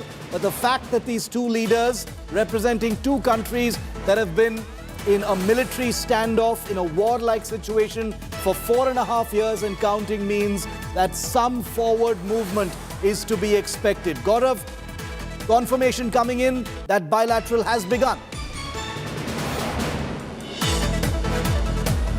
Yes, Shiv, we've just got a word from those there that the bilateral between India and China has started at 15:02 local time. That's 2 minutes earlier. This message has come in that the bilateral meeting has started. It's likely to be anything between 30 to 40 minutes. If it goes on longer, then there are indications that the two sides have more issues to discuss and perhaps bridges, hopefully bridges to build. But what will those bridges be, and will those bridges only be built once China understands that fact that there has to be peace and tranquility and stability at the borders, which would mean disengagement, de-escalation and then de-induction. De-induction looks like a very, very tall order. But Shiv, before de-induction, there's another important aspect that India wants to put across. And since you and I cover the armed forces, equal and mutual security. Equal and mutual security would mean China is in a position to induct its troops faster because they have better infrastructure in the area. So that is why India would have to keep larger number of soldiers closer to the border until that trust factor can be rebuilt, so that equal and mutual security is something that the two sides have sparred on really multiple times at the military level talks, and India has been able to send across that message that China will have to de-induct even further for the time it takes its troops to once again come back to the borders. Also, China in the past, they would leave their military hardware and only take their soldiers back, and next year come back, use the same military hardware to move forward from their training area to their op area or operational area. So this time even that infrastructure, the military hardware has to move back to the peacetime location. So there are these nitty-gritties that are also being worked out. And if I may just add a quick point from what I've been able to pick up from our sources, Shiv, patrolling so that it doesn't lead to another Pangong Tso or Galwan kind of an incident. 4 weeks in a month, it's being split into 2 weeks. That's one of the formulas that's been agreed to. Let's say week 1, India patrols up to our patrolling points. Week 2, the Chinese come up to their claim line. Week 3, once again, we patrol to those to our claim line. Week 4, once again, they come to their claim line. That way, there's no accidental patrols meeting each other or any fisticuffs. They inform each other. It will be a section plus platoon minus. So section plus means 10 to 14 soldiers. Platoon minus means less than 23 soldiers. So anything between 10 and 15 soldiers, they will only go. And they will inform the other side. So these are some of the nitty-gritties that have either been agreed to or talked about. Higher direction of war from the leadership is what is required at this stage, Shiv, is what sources are telling India today. Absolutely crucial granular details that Gaurav is sharing, the kind of formula for the patrolling that will take place between both sides, which will be the very first step towards a much larger unfolding formula that will hopefully over the weeks and months and perhaps even years lead to a normalization of military relations on the border. It's going to be crucial to see that Modi and Xi are meeting right now. As we bring you this live broadcast, not very far from where Gaurav is standing in Kazan, Modi and Xi are in a closed room meeting right now. They'll be in that meeting room for about 30 to 40 minutes, after which there will be a press conference by the Indian side with details about the discussion and hopefully more details about precisely how this resolution and this convergence of intent between India and China for the first time in 4.5 years will actually unfold. It's good news, but there is a great deal of cautious optimism as well, considering India's experience as far as China is concerned in the past. Gaurav, continue to stay with me. I will come back to you. That meeting is on. Also bringing in for some analysis, Lieutenant General S.L. Narasimhan, one of India's best-known voices on China issues. He's also a former defense attaché in the Embassy of India in China. General Narasimhan, welcome. Good to see you. That big anticipated bilateral meeting, sir, between Modi and Xi Jinping has just kicked off, we can confirm, in Kazan. Your thoughts, your assessment of what you'd like to see happen after that press conference. What do you think the two leaders will be talking about? There's a great amount of work to be done. Thank you very much, Shivaru. Nice to be on your show. You're right. I mean, I think the way things have happened in the last 2-3 days actually is a step forward, is what I have been saying, and I'll maintain that. It is a step forward. But there's a lot more work to be done, is what I have been saying again. Like, for example, Gaurav was mentioning earlier, the disengagement is what has actually happened at this point in time. We need to even look at de-escalation. That is also going to take a long, I would say, a detailed kind of discussion with the Chinese side. So I think we should be measured in our exuberance. It's a positive step. We have a lot more to go, and that is the way we need to see this. But this meeting that is taking place at this point in time is actually an excellent progress that we can say. For the last 4 to 5 years, we have been struggling to get this thing going. And luckily for us, this agreement has taken place 2 days ago. That has resulted in this meeting happening in Kazan. We'll have to wait and see as to what comes out of this meeting. But my own expectation is that probably we will kickstart our relationships again to some extent and see where it goes. But I would keep my exuberance measured. That is what I would like to say at this point in time. Sana, coming to you very quickly, given that India has agreed to this bilateral has now begun, which is a positive step. I don't think anyone can argue that this is not a positive step. Do you think that there's going to be pressure after this bilateral, for some kind of visible forward movement on the ground? Do you think India will expect that? Because surely it can't be cosmetic and a one-off kind of thing. I don't think India is expecting much from this visit. I think it's just a standard procedure that's happening. But I think India is definitely operating from position of strength. And Chinese side doesn't really know how to deal with this new India. Because keeping the boundary dispute, keeping the standoff at the forefront is something that we have just seen by Prime Minister Narendra Modi administration. So I think much more than what India is going to expect and what India is going to do, we really have to think, and perhaps the Chinese side has to think more about how to deal with this new India, because India has a lot of options. India is a friend to everyone and anyone. India believes in strategic autonomy, multi-alignment. So if it doesn't work with China, it doesn't matter. As in, India is definitely trying to do what it preaches, have a free Indo-Pacific region, being inclusive, no conflict. This is not an era of war. So this is something that India is also practicing with China. If it doesn't work out, if China doesn't really believe in it, then it's fine. As in, India is definitely ready to deal with more aggressive China. Very interesting, the points that Sana is making. Ambassador Sajanar, I want to explore that just a little bit deeper, because usually when we're talking about India and China in the context of this military standoff, it's usually a proactive China or a stealthy China and a sadly reactive India. Has something changed when Sana says that India is speaking from a position of strength? Can you explain that for us? Where has that position of strength come from? Because, we haven't really seen it before in the context of China. Okay, let me put it this way, Shiv. I think that we did see this streak of standing up to China. You look at Doklam. You know what happened in Doklam? We had a 72-day standoff. Starting in June 16th, going right up to about 28th August, if my memory serves me correctly. And it was, I think, the threat at that time, because Xiamen was to take place, the Brics Summit on the 4th of September, again, if my memory serves me correctly. Yes. It was to happen, and I think there was this message from India that Prime Minister Modi is not coming if the issue doesn't get resolved. And it did get resolved on the 28th of August because Mr. Xi Jinping was desperate that he should, it should be a full quorum as far as the Brics Summit is concerned. Even before that, if you consider 2014, you remember that when Mr. Xi Jinping came and they were in Ahmedabad and there was this incursion again that took place in eastern Ladakh.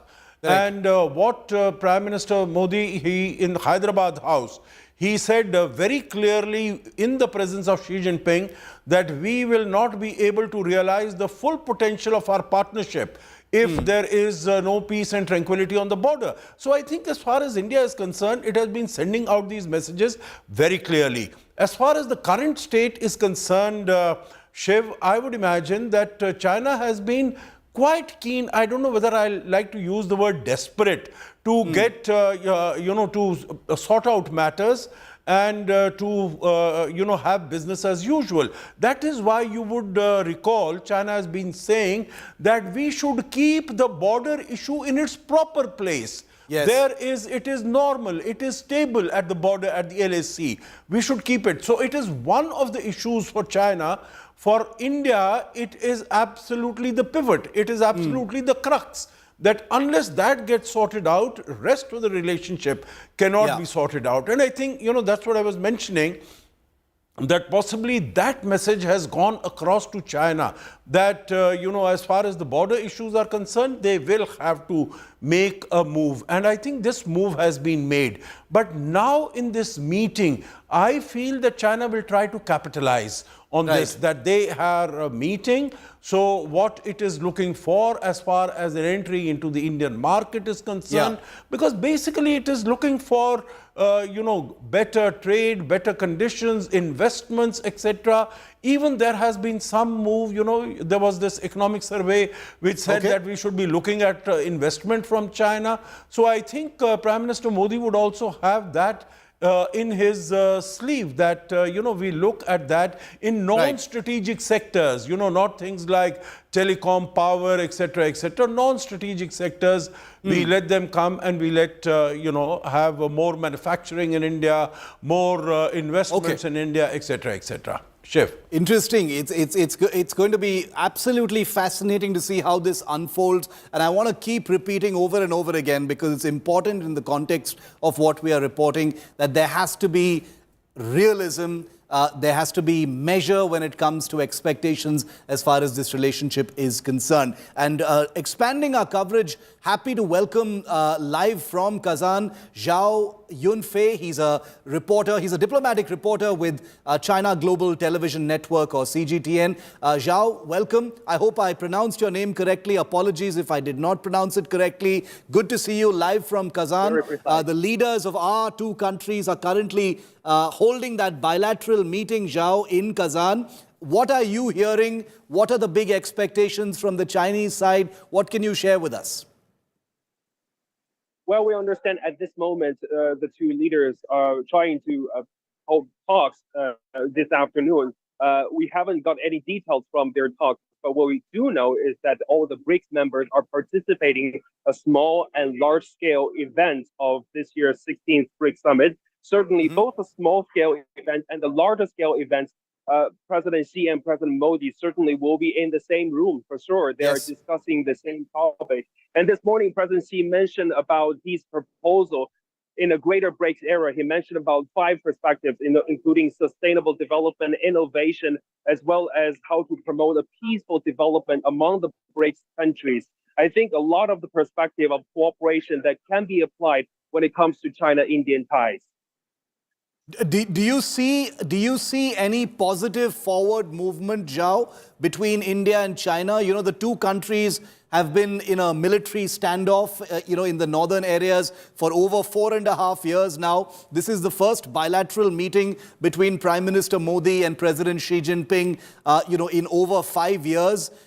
Is there a sense of optimism that things can be better between India and China after this bilateral meeting? The two sides have also announced that they've arrived at an agreement and a resolution that may lead to a resolution to the border issue as well.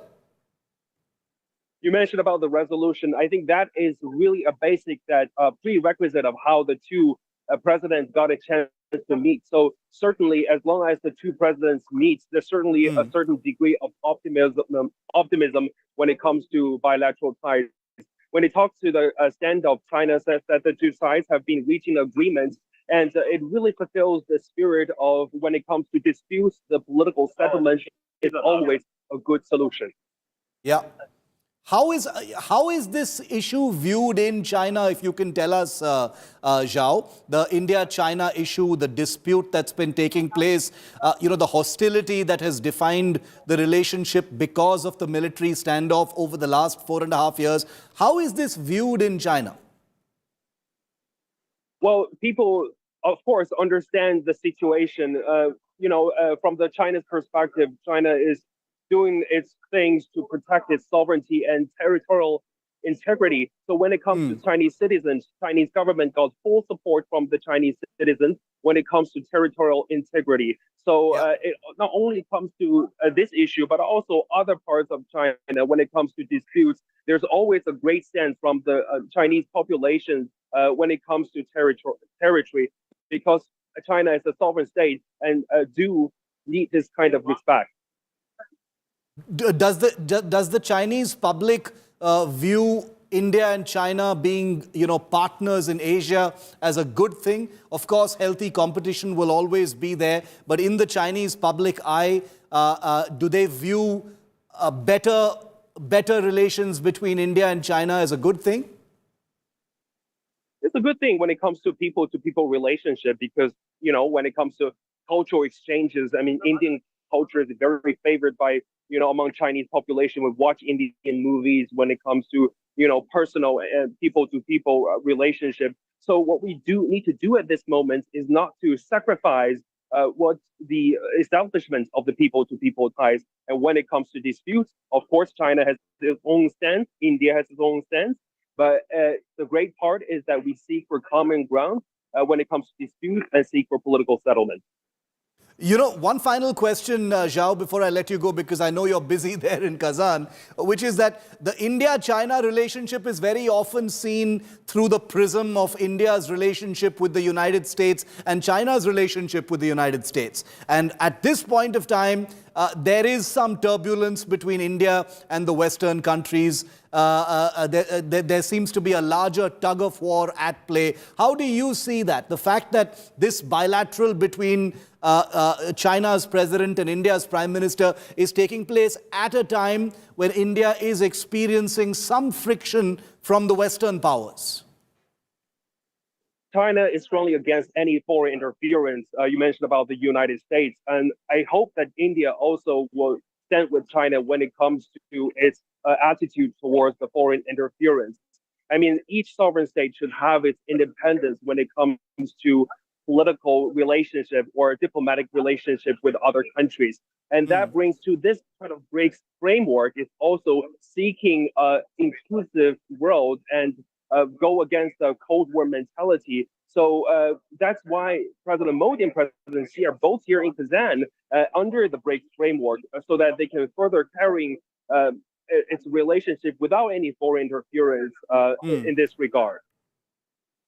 Zhao Yunfei, it's been a pleasure speaking to you. Thank you for your time from Kazan. Enjoy the rest of your day and reporting this momentous handshake between the leaders of your country and mine. And hopefully we'll get more details from that press conference that will take place. There is no confirmation yet about whether there may be a statement of some kind. I don't think there will be a joint statement there, but there will be a briefing as to what the two leaders did speak about, and hopefully there will be some clarity as to what the execution of this resolution is really going to look like. General Narasimhan, the nitty-gritties of it, the surround sound is there.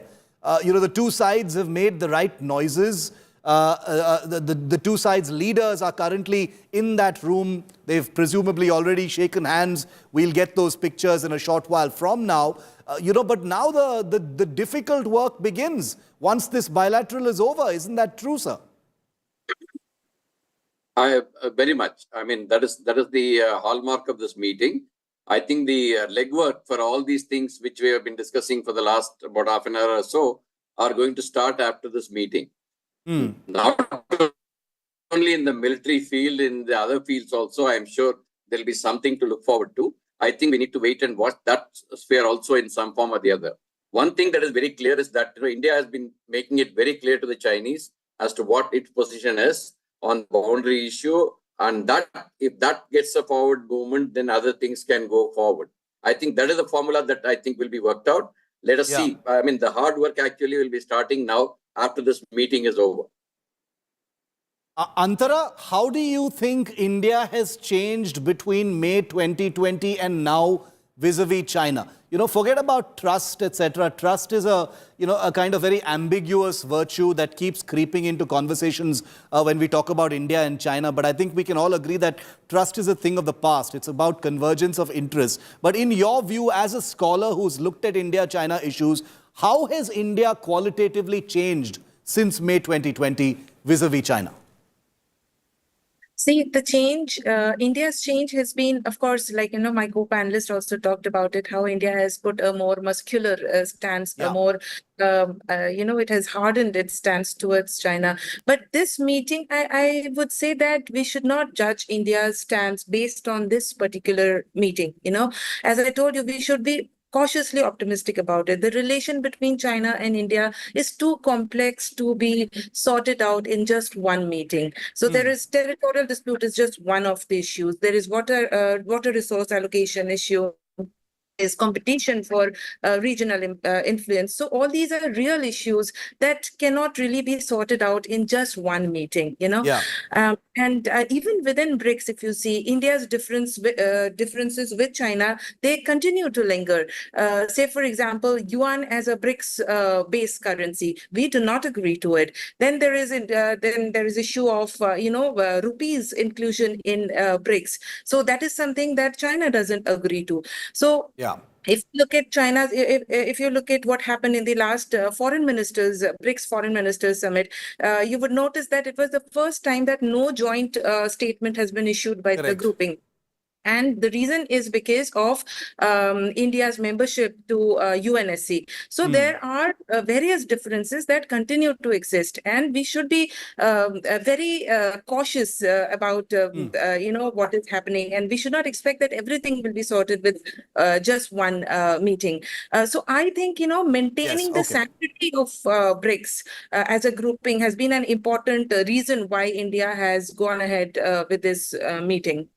And the messaging from BRICS, the message from those three leaders, Modi, Putin, and Xi Jinping, in the most viral images from BRICS this time, that picture on your screen right now, I think has really in many ways told its own story.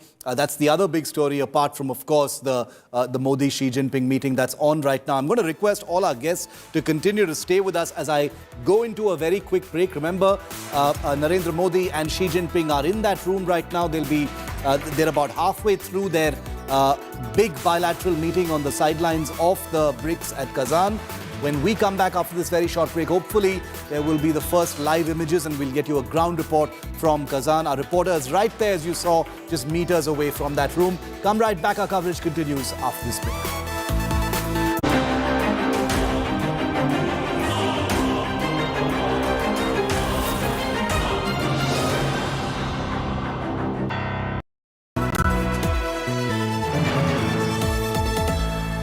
Motorola Razr 50 Ultra comes with Google Gemini. Motorola Razr 50 Ultra comes with Google Gemini. Hi, I am AI anchor Sana, bringing the top headlines for you, presented by Motorola. JMM releases second list of candidates for Jharkhand elections. Rajya Sabha MP Mahua Maji gets ticket from Ranchi against BJP CP Singh. Priyanka Gandhi signs nomination papers for Wayanad by-poll after mega roadshow. Supreme Court reprimands Punjab and Haryana government over rising air pollution in Delhi. Questions raised on measures to stop stubble burning.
forecast now.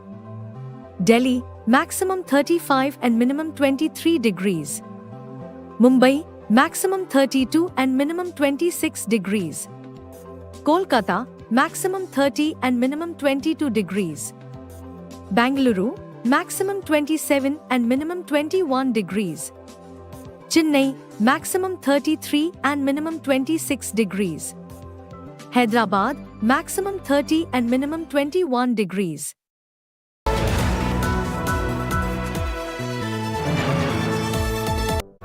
Pot and bloom, gifts that grow, smiles that last.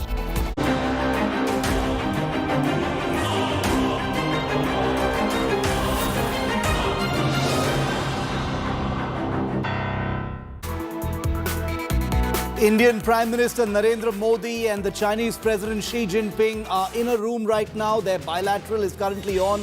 I'll be taking you straight to Kazan, Russia to get you the first live pictures of that bilateral right after the headlines. The big India-China bilateral kicks off. Modi-Xi Jinping hold talks in Kazan for the first time in 5 years after a visible intent to de-escalate at the line of actual control in Ladakh. The talks are about halfway done. 20 more minutes to go and then we'll get you live pictures. Big meltdown, however, domestically over the India-China truce. Congress hurls gullible Modi taunt, says it expects restoration of pre-20 status quo at the border. Priyanka Gandhi kicks off Mission Wayanad. The Congress Neta files her nomination from the seat vacated by brother Rahul Gandhi. Mega show of strength by the Gandhi Parivar. 8 killed after under construction building collapses in Bengaluru. Multiple construction lapses revealed. Builder owner arrested. Turbulence hits Indian aviation sector as bomb hoax threats continue to spiral. Centre names Twitter as being a platform that is abetting these hoax crimes.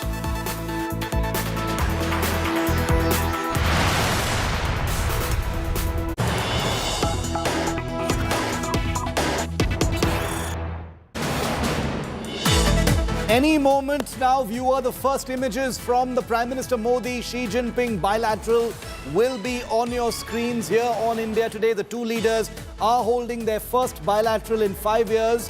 This is on the sidelines of the Brics Summit in Kazan, Russia, where India Today's Gaurav Sawant continues to report live. That bilateral is supposed to last 40 minutes. It began about 20 to 25 minutes ago. So we should have those first pictures very, very soon. These will be the first bilateral images of the Indian and Chinese leadership for the first time in the last 5 years.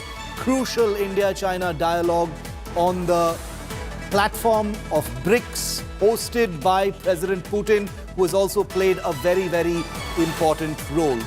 These are the first talks, remember, since the military standoff began between India and China in May 2020. Gaurav is live with us. Gaurav, tense moments. We're going to get those first images from that bilateral in a short while from now, followed by hopefully a detailed press conference which will break down for us not only what happens at the bilateral, but also what's going to happen next, Gaurav.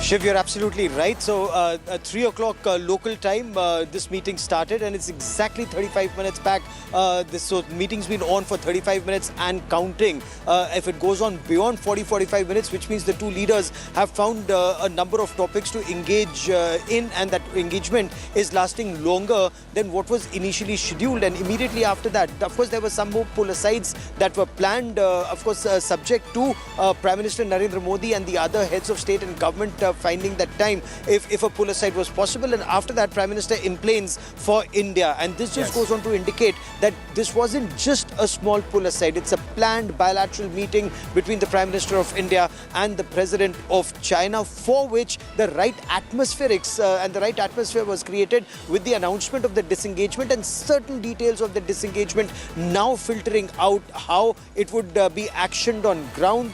Instructions have gone to commanders on ground to adhere to some of these instructions and, of course, work out on where improvements need to take place, including a detailed interaction and a regular interaction between commanders on ground at the level of the brigade, division and corps. Of course, that hotline is still pending between the Director Generals of Military Operations of both sides. So in case these new confidence-building measures are either announced or undertaken, this would indicate that there is some forward movement and creating the right environment for what China is very keen, a detailed economic and a more intense economic engagement, which India was very insistent on, is absolutely clear that can only happen if there is peace, tranquility and stability at the borders. It cannot be that China moves back a couple of kilometers right now for the summit, and once economic relationship intensifies, then Chinese once again transgress either in the same area or newer areas to transgress in all along the LAC. So there has to be a system in place where even if they come up to their claim line and they go back, they must go back, and that salami slicing of Indian territory cannot continue anymore is a very, very clear message that's gone out from the Indian side. Well, acknowledging the power of an image, and there have been many, many powerful images coming out of BRICS. Gaurav, I will come back to you in just a moment. Imagery is going to be very, very crucial going forward right now. The surround sound has happened. The words have been spoken by the foreign secretaries and the spokespersons of both sides. Now the leadership, the top leaders of the two countries are in a huddle inside that room. They're joined by obviously interpreters and their individual teams. India's Foreign Affairs Minister Dr. S. Jaishankar and National Security Advisor are also there. But that one-on-one bilateral between Modi and Xi is going to be crucial. It's crucial in terms of messaging. It's crucial in terms of signaling. Even if there are no big exuberant expectations about any big takeaways from it, it is the signal that matters. It's the message that matters. I'm bringing into our coverage as we count down to the first images coming out from that bilateral. Amrita Jash, she's a well-known geopolitics and international relations expert. Anil Trigunayat is a former diplomat and Indian ambassador. Antara Ghoshal Singh, well-known China scholar, continues to stay with us. Amrita, if I could quickly come to you, hopefully just about 10 to 15 minutes before we get those live images from Kazan, Russia, of the India-China bilateral between the two leaders. There will be a detailed press conference, hopefully, after that will give us a sense of what happens. How are you managing expectations from this bilateral? Thank you very much for the questions. Yes, this is indeed an interesting time as we speak. The talks are going on. The expectations, of course, we are seeing, the border stalemate that has happened for since 2020, that comes to an end. Finally, we are seeing, so the long stall. But the bigger thing is that of the messaging, as you were reiterating to the world, that, the Russia, India, China, let's say a trilateral, is going strong. Much of the debates was happening on the isolation, Russia getting isolated. But this is a strong message to the world from the BRICS Forum. And what one needs to understand today, we are taking the multilateral platforms as a big, podium to signal the consensus or the camaraderie that exists. And I think so it's a big gain for Russia, because it is able to break that ice between China and India. And after 5 years, we are seeing this bilateral summit between the two leaders of the two powerful nations in Asia. So my expectations are on the positive, but having the history at the border, I think so India will be watchful and wary about it. But indeed, this is a big and positive turn in our ties. Yeah. Cautious optimism is a sort of crutch phrase that we all love using when it comes to India and China, which basically kind of captures the entire mood. We need to be careful, but it's a good thing. We need to manage our expectations, but it is a positive development. Geeta, our foreign affairs editor, has just jumped into our coverage. Shivani, as you can see, with that very thick jacket, is in minus 11 degrees on the banks of the Pangong Lake in Ladakh, one of the friction points between India and China. So we don't play play games here on India Today. We cover this story from all the angles, and that's my colleague Shivani right there where the army stands, in literally a kind of eyeball-to-eyeball situation with the Chinese. So, Shivani and Geeta, welcome to the coverage. Before I come to the both of you, Ambassador Trigunayat, your comments as a diplomat, you've been in many closed-door rooms, sir, where high-level discussions of the kind that are taking place right now have happened. Give our viewers a sense of what's going on in that room. We're all very curious, without any of the jargon and other stuff. बात क्या हो रही है? What is happening between Modi and Xi Jinping right now? बात निकलेगी तो दूर तलक जाएगी. As they say, Shiv, this is a very important meeting, much awaited. But one thing we must understand that this happens to be 21st meeting, I think, between Prime Minister Modi and President Xi Jinping during the past 10 years. Yeah. Last they met was in Johannesburg. When also a key development took place with regard to our own G20 presidency, if you remember. And whatever, till today I have not been able to decipher what really led to China, getting into Galwan and trying to rock the boat. Yeah. But it has taken them a long time to redress the situation. Of course, we have to be vigilant all the time. And personally, I always believed that China is going to remain our major challenge going forward in whichever geography we are talking about. But at the same time, China is our biggest neighbor, important neighbor, and our trade and other relationship is going forward. But what will happen in this particular meeting is the endorsement of what has just been one of the bottlenecks that has been removed prior to this meeting, which the Foreign Secretary talked about and briefed, and so did Dr. Jaishankar. So I think that we have been saying that until and unless it's pre-Galwan 2020 does not happen, there cannot be business as usual, politically at least. And that has gone on, and we have stuck to our guns. And I think that President Xi Jinping very well understood. And Russia does play a good role because they don't want either of their friends to be fighting or having problems, despite the structural issues that we have between our two countries. So hopefully with this meeting, we will see some kind of a normalcy coming about. And it will all depend on how China behaves hereafter. Yes. That is very important because we have seen in Galwan, we have seen in earlier in 2017 also what happened is that just before that, Prime Minister Modi and President Xi Jinping met and things were resolved at Doklam. But this should not be the case that every time the top leaders have to meet to resolve the issues. So I think there has to be some kind of a mechanism. Hopefully they'll work out. We do have institutional arrangements between our countries, which are very frequent, pretty detailed. But I believe that the trust is something that has been missing in the past, and rightly so, because India cannot be caught unawares of Chinese designs.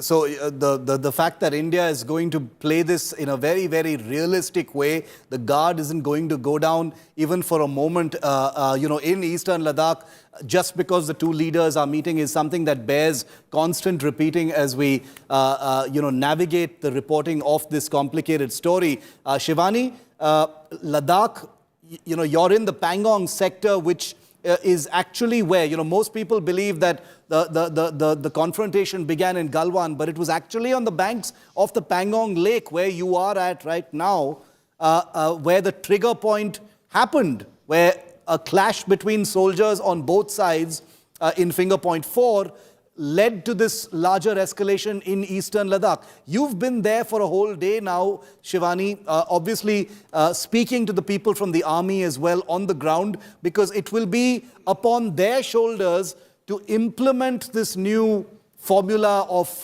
possible peace on the border. What is the mood? What is the sense that you've been getting from the army on the ground in Ladakh? Shiv, the winter has already set in here in the eastern Ladakh sector, and we are right at the banks of Pangong So, which has been the epicenter of all the friction that began around 2020 May, June. And here we've also seen how the disengagements took place in 2021 February. But yes, after this development, the army not lowering its guards. We've already had a confirmation from the army chief yesterday in the national capital, where he said that he welcomes these developments, but he has to wait and watch, and he will be monitoring what the PLA is doing after these developments have been made, and also after this crucial meeting that goes on in Russia between Prime Minister Narendra Modi and President Xi Jinping. So this is certainly a welcome move, but the army is all set for its 5th winter haul in the eastern Ladakh sector with all its deployments in place that used to be. And the army chief had also said, Shiv, that the buffer zones where the maintenance of the normal management of the LAC goes on, he will be monitoring these buffer zones too, that the PLA doesn't once again try to breach these buffer zones. So we have to wait and watch to rebuild that trust with China on ground. But certainly, as the meeting unfolds and the details we'll be getting after this meeting gets over, more developments can be seen on ground. But as of now, on ground, if we talk about the impact, the mood is good, and the guards are not getting down right now. The preparations for the 5th winter haul are all in, and the deployments remain same. But the only thing that would change is that the patrolling would resume on the remaining friction points, and also a welcome move for the grazers, the local grazers who were being denied by the Chinese PLA to take their cattle on the traditional grazing ground. So they will be getting those rights back, and that used to create a lot of tension and skirmishes. A number of times we had reported how the Chinese yaks had come into the Indian side, and so our yaks used to go there, and then they used to create a lot of tension. So that resolution has already been found. Resumption of the patrolling has been found, but we have to wait and watch for this engagement to begin. As of now, the deployments are in place, but yes, I must tell you that the army is all set for the winters that have already approached in.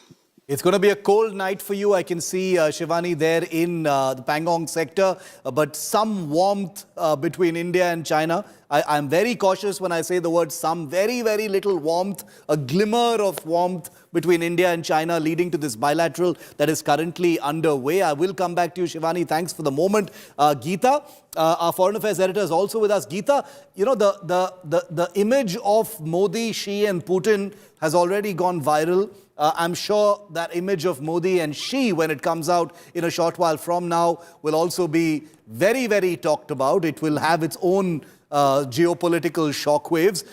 And India is going to have to manage that. You know, India is going to have to manage the result of what's happened at Brics with Putin, with Xi, with its Western friends as well. There's some friction going on right now with Canada and the United States, but these are these are kind of blockbuster images coming out from Kazan, and India will have to kind of figure out how to navigate the shockwaves from those. Well, I don't know if there are going to be shockwaves, Shiv, because optics are a major part of diplomacy in itself. Now, while the West does not want India to engage China, look at how the West engages China. Look at the kind of trade agreements and trade deals that we see between US and China.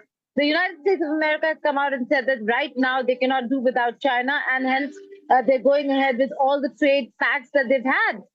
Import-export has increased manifold with many countries. The difference over here is going to be not just what we're saying, Shiv. Cautious optimism, not just from our end. Look at the visuals. Now, while the visual of the RIC, and I keep saying that because, you know, that was the original grouping, Russia, India, China. It only expanded later. RIC still exists. But look at RIC and look at the optics of that. But look at the picture carefully. There is no warmth in that picture between Xi and Modi. They are there, they're standing with President Putin, and President Putin looks critical over here because, yes, he's the one, it looks like he's the one who's brought them together. And even when the visuals come out of that room, I don't think there'd be a hug diplomacy that we've been calling the bear hugs between Xi Jinping and Narendra Modi for so long. The Prime Minister is going to be cautious. There is development. The officers have done their job. The ministers, foreign ministers of both sides did their job. They have come to an agreement. But the Chinese foreign ministry statement is very, very important, Shiv. Yeah. They say we are going to do it in a phased manner and we'll implement it in a phased manner the way they deem fit. Now, what is that phased manner is something we'll have to wait and see. So let's just wait. We have done that in Mahabalipuram. That's Mamlapuram now. And everybody was quite, there was an uptick in relations and everybody was gung-ho about, India-China ties. I'm not going that way anymore. Let's just take it one step at a time. This is an important moment, not because the meeting is happening or it's a small step. The step is rather big because India stood its ground. India said it cannot be business as usual and made it a point to... Geeta, we've got a statement coming in. We've got a statement coming in from the Chinese. Let me just break that for our viewers. On the afternoon of October the 23rd local time, President Xi Jinping met with Indian Prime Minister Modi during the BRICS leaders meeting in Kazan. Xi emphasized that China and India, both ancient civilizations and developing countries, are significant members of the global south and are at critical stages in their modernization. He stated that both countries should correctly grasp the historical trends and development direction of their relationship, which aligns with the fundamental interests of both nations and their peoples. They should enhance communication and cooperation, properly address contradictions and differences, and support each other's development aspirations. Additionally, both nations should take on international responsibilities and serve as a model for developing countries to unite and strengthen, contributing to a promotion of a multipolar world and the democratization of international relations. Very, very important statement coming out from the Chinese government on the bilateral meeting between India and China. I want to quickly bring Gaurav Sawant in live from Kazan on this. Gaurav, the statement coming out from China highlighting the historic and ancient civilizations, and a push towards a convergence of interests between India and China for the global south and an alignment of interests as far as the international order is concerned. Very, very important statement. This indeed is, and that meeting between Prime Minister Narendra Modi and the Chinese President Xi Jinping is over. The Indian side, in just a moment from now, will have its press conference, which we will get to you live moments from now. The meeting is over. We are told that there's one more pull aside that's quickly happening, and after that pull aside, the Indian side will give out their side of the story. But very, very significant, the Chinese president talking about how both China and India are ancient civilizations and developing countries, significant members of the global south, and at a critical stage in their modernization, should correctly grasp historical trends. And what does this mean? And Shiv, this is where the convergence and the divergence are so clearly apparent. Now, he said both countries should correctly grasp the historical trends and develop directions of their relationship which aligns with the fundamental interests of both the nations and their peoples. Sweet words, but these sweet words should not mean that Chinese army will send a division plus across the line of actual control and that there would be a Galwan or China should build infrastructure so close at the Bhutan-India Tibet tri-junction. Now, when he says they should enhance communications and cooperation and properly address contradictions and differences and support each other's development aspirations, then why is China not giving India greater access to the Chinese markets? Why are they stalling in India's concerns about addressing the trade imbalance? So these are very critical issues, and with China, you don't go by sweet words, you go by action on ground. And if this leads to CBMs in place, Chinese pulling back, all of that, then it means something. Otherwise, it's just words, and Chinese words clearly, as we've seen in past decades, mean little, Shiv. Very, very important point made by Gaurav. Not words, but actions. India will not be swayed by words and a statement of this kind. Of course, it will be formally welcomed, but at the end of the day, it is what happens on the ground. First images coming in. Here are the first images of Prime Minister Modi and Xi Jinping in their bilateral meet. These are images from the bilateral meeting between Prime Minister Modi and Xi Jinping from Kazan in Russia. The first time that the two leaders have met in the last 5 years. The last time they met bilaterally in this manner was in Mahabalipuram in 2019, following which the two countries went to a warlike situation in eastern Ladakh. The two shaking hands right now, sitting across a table and talking in this manner now heralds the possibility, just the possibility of a return to normalcy on the border, though that is going to be a long and complicated journey. Remember, India does not trust words, it only trusts action. Trust will not be very much a part of the relationship going forward. It will be about only a convergence of interests, strategic dissuasion, deterrence, and ensuring that India and China are really on the same page. The Indian side, whether it is the diplomatic Foreign Office, the diplomatic corps, the Indian military have ensured that over the last 4.5 years, China has not managed to meet any of its objectives. And especially in the last few months, it has been very, very clear that China needs to come to the table. Remember, this bilateral meeting, Gaurav is still with us, this bilateral meeting was asked for by China, not for the first time, Gaurav. China has repeatedly asked for this bilateral over the last many months. And India has stuck to its ground and said, unless we see demonstrable action and commitments from the Chinese side, there is no question of a bilateral. That's the reason why Xi Jinping didn't attend the G20 last year in India as well. Let's listen into some audio coming in from this meeting. For both sides to keep to the trend of history and the right direction of our bilateral relations. It's important for both sides to have more communication and cooperation, properly handle our differences and disagreements, and to facilitate each other's pursuit of development aspirations. It's also important for both sides to shoulder our international responsibility, set an example for boosting the strength and unity of the developing countries, and to contribute to promoting multipolarization and democracy in international relations. 我愿同总理先生就两国关系和共同关心的问题交换意见。 Mr. Prime Minister, I'm prepared to exchange views with Your Excellency on our bilateral relationship and issues of mutual interest. Excellency, आपसे मिलकर खुशी है और जैसा आपने कहा 5 साल के बाद हमारी फॉर्मल मीटिंग हो रही है। हमारा मानना है कि भारत और चीन के संबंधों का महत्व केवल हमारे लोगों के लिए ही नहीं, लेकिन वैश्विक शांति, स्थिरता और प्रगति के लिए भी हमारे संबंध बहुत अहम है। एक्सेलेंसी, सीमा पार पिछले 4 वर्षों में उत्पन्न हुए मुद्दों पर बनी सहमति का हम स्वागत करते हैं।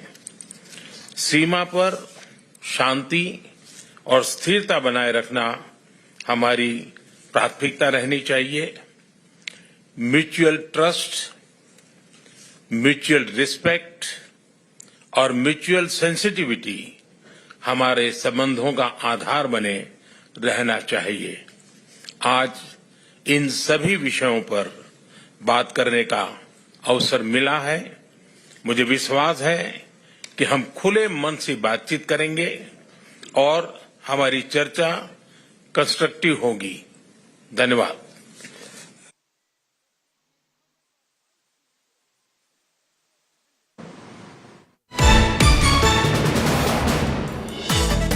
Big images coming in live from Kazan, Russia. Prime Minister Modi, in his statement, welcomes the occasion of this bilateral, has welcomed the announcement of a resolution between India and China to diffuse tensions in Ladakh, the first bilateral between the two leaders in over 5 years. The last time the two leaders met in a bilateral format of this kind was in Mahabalipuram in late 2019, after which the two countries nearly went to war in eastern Ladakh. A defusing of tensions is now the formula on the table between the two sides. Rahul Kanwal is live with us, our news director. Rahul, very, very important images coming in from Kazan, Russia. The Indian side, which had held off for over a year, despite repeated pleas from the Chinese side for a bilateral between Modi and Xi, has finally agreed to it. And these are those images coming in. And that's only because of some kind of concession from the Chinese side, which we will hopefully get very soon. Important images, Rahul. Shiv, whenever we speak to any top diplomat about how a particular meeting went, they say, look at the body language. So you and I can spend some time doing that here. Prime Minister Modi, Chinese President Xi Jinping walking out there. In the images, Prime Minister Modi putting his hand out just first. Xi Jinping says, "Thoda wait karo, let's go there at the right photo opportunity." So he has a full sense of where that handshake will take place. And look now at the radiating face of the Prime Minister. He's clearly conveying through that smile that he's pleased with the way the meeting went. He was able to get his point across. Those three things he spoke about: mutual trust, mutual respect, mutual sensitivity. He emphasized that that's what was discussed in that bilateral meeting. The Chinese president is never very expressive. So he comes across as a bit stoic, as he always does. But what we figured out by speaking to our sources, and Gaurav can build on that as he chats, is the role played by Russian President Vladimir Putin in trying to make this thaw happen. Remember, it's also the forum. Prime Minister Modi really did want this photo opportunity to happen in Delhi during the G20 summit. That wasn't to be. Russian President Vladimir Putin acting as a neutral umpire in this fracas between Delhi and Beijing, trying to help bring that mutual wall of distrust down a couple of notches. And that's the role. And like you saw in that chat with Kishore Mehbubani, Shiv, there's a larger game at play. An effort to build up not anti-Western, but a non-Western bloc of countries which have certain common interests, and to try and push forward on those common interests. That's a very strong message being sent from Kazan globally. So far, BRICS has always stumbled, and it's been the topic of derision in several Western capitals because of the very different approaches and perspectives of BRICS countries. But if India and China can find a way of working through their differences, that then just potentially takes the areas of cooperation available within the BRICS framework to a much higher level. I see Gaurav is live now with us, Shiv, so you can go straight to him and he'll have much more from the ground, Gaurav. Shiv. Gaurav, give us a sense of first impressions of this meeting from the ground. It's always very different when you're there amidst all the buzz and chatter leading up to the actual meeting, which has taken place, just a few meters from where you are. Give us your first impressions, Gaurav. So, Shiv, the devil lies in the detail. It's always a very positive thing when two heads of state, and especially if soldiers have been in an eyeball-to-eyeball confrontation, if the heads of state and government meet, it will always mean that perhaps there will be steps that will be taken towards bringing tensions and tempers down a few notches. If that were to happen in the days and weeks ahead, it's a very positive development. But would that only be a tactical gain is the big question, because right now China is also ramping up pressure on the Taiwan front. And as you and Rahul very rightly pointed out, RIC, if RIC, Russia, India, China, were to take off, it would be a very powerful bloc. But you can't have an RIC bloc if China's transgressing Indian territory and, Indian and Chinese soldiers are at each other's throats at the line of actual control, and that too around a 3,500 kilometer long LAC, both in fact at times using Russian equipment. We now have the S-400 system, considered the best air defense missile shield in the world. So do the Chinese. And it'll be amazing how they identify friend or foe when you use the same Su-30, in India's case, MKI. And it's just a very bizarre situation, as the Russian friend was just discussing, that yes, if Russia can play that very crucial role in drumming some sense into China, that confrontation with India is not in China's interest, point one, and point two, peace pays rich dividends, and especially in these times, but there has to be long-term investment in peace and not long-term investment in conflict. If Chinese President Xi Jinping gets that message, and it is very difficult given the way he's been built up all along. He wants to see himself as the emperor. Gaurav, I'm going to interrupt you for a moment because that press conference has begun. Gaurav is actually going to be there at that press conference putting India Today's questions to the Indian Foreign Office and the Foreign Secretary. So we're going to thank Gaurav for the moment and cut across live to that press conference that is just about to begin. I imagine it's just begun. There you go. Let's cut across. Language for this briefing is only English and Hindi, so please bear with us. With that, I invite the Foreign Secretary to make his remarks. Over to you, sir. Thank you, Randir. Good afternoon, friends. I have the opportunity to brief you on the Prime Minister's main bilateral engagement today on the sidelines of the 16th Brics Summit. My colleague, Secretary Economic Relations in the Ministry of External Affairs, Mr. Damu Ravi, who is also our Sherpa for Brics, will make some comments with regard to the Brics engagements. But let me say a few words about the Prime Minister's meeting with His Excellency President Xi Jinping, the President of the People's Republic of China. We have also put out a press release which should be available very shortly on the website of the Ministry of External Affairs if it is not there already. So as you all know, earlier today, in fact just a short while ago, Prime Minister Modi met with President Xi Jinping on the sidelines of the 16th Brics Summit. This was their first proper bilateral meeting at delegation level in nearly 5 years, the last one being on the sidelines of the Brics Summit in Brasilia in 2019. So let me just flag some points made by the two leaders during their meeting. This meeting happened, as you are all aware, close on the heels of the disengagement and patrolling agreement and the resolution of issues that had arisen in the India-China border areas in 2020. Naturally, the two leaders welcomed the agreement reached between the two sides through sustained dialogue over the last several weeks in diplomatic as well as military channels.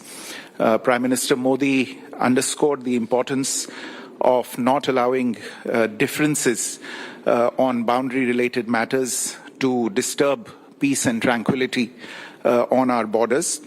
And in this context, the two leaders noted that the special representatives on the India-China boundary question have a critical role to play in the resolution of the boundary question and for the maintenance of peace and tranquility in the border areas.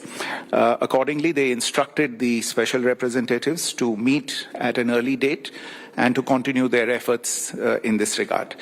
You may recall that Special Representative of India, Mr. Ajit Doval, who is also the National Security Advisor, and the Special Representative of the People's Republic of China, Foreign Minister Wang Yi, also a member of the Politburo, have met on the sidelines of international events, but they have not had a round of talks in the Special Representatives format since December 2019. So following today's meeting, we hope to schedule the next round of the SR's talks at an appropriate date. The two leaders also reviewed the state of bilateral relations from a strategic and long-term perspective. They were of the view that stable bilateral relations between India and China, the two largest nations on earth, will have a positive impact on regional and global peace and prosperity. And both of them stressed that with maturity and wisdom, and by showing mutual respect for each other's sensitivities, interests, concerns, and aspirations, the two countries can have a peaceful, stable, and beneficial bilateral relationship. As we have maintained during the last 4 years, The restoration of peace and tranquility in the border areas will create space for returning us towards the path of normalization of our bilateral relations.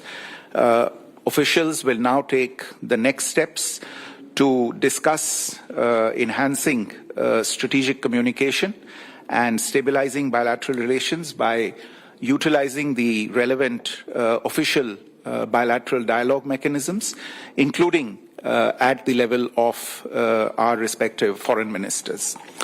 The two leaders also briefly reviewed regional and international developments of mutual concern and interest.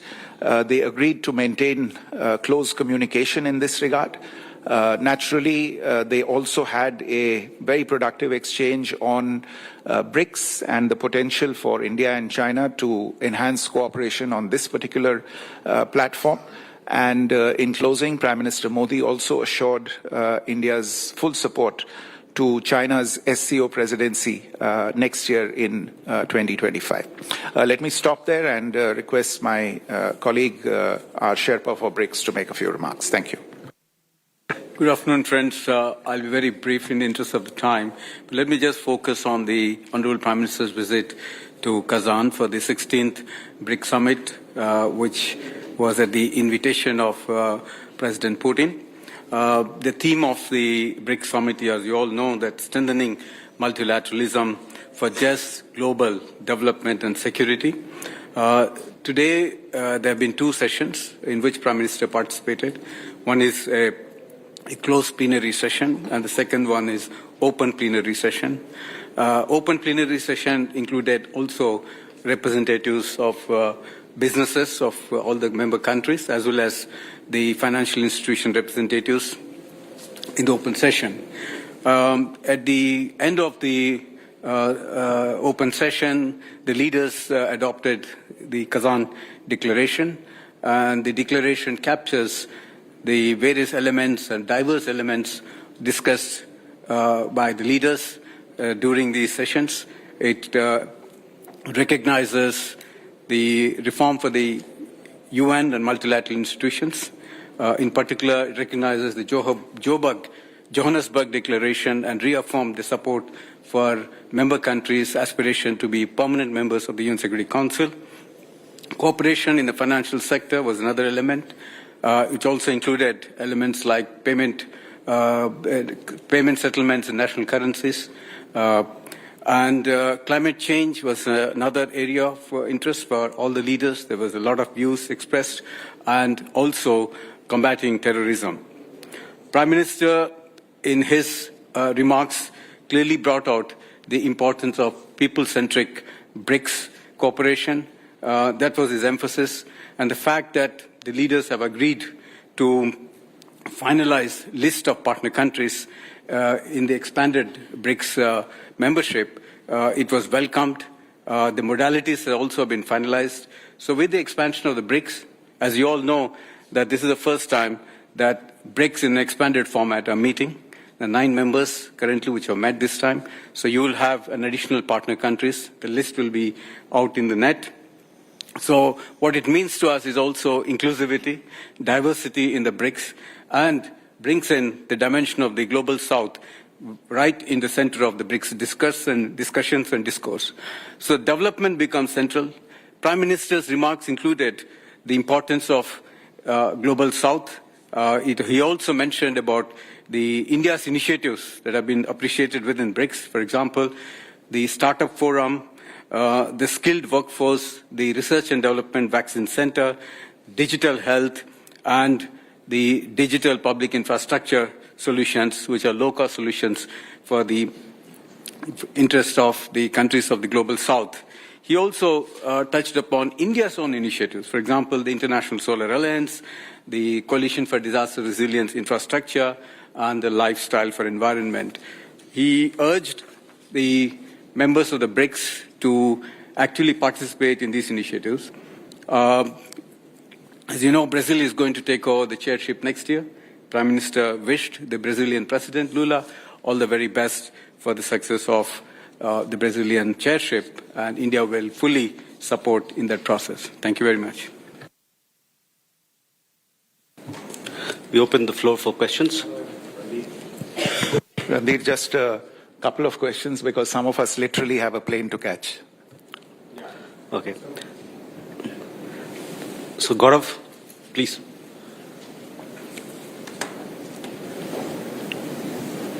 Sir, my name is Gaurav Sawant. I work for India Today and Aaj Tak. Sir, my question is, how will this meeting lead to easing of situation along the LAC? Is there need for new confidence building measures? Will there be new confidence building measures? And will soldiers spend the 5th year at the LAC in these freezing winters? The additional 50,000 odd troops on either side. Sir, मैं विशाल पांडे हूं ABP news से। मेरा सवाल ये है कि आज प्रधानमंत्री मोदी और शी जिनपिंग की मुलाकात के बाद क्या ये कहा जा सकता है कि भारत और चीन के बीच रिश्ते अब सामान्य हो गए हैं, और इसी से जुड़ा हुआ कि क्या चीन पर भरोसा किया जा सकता है?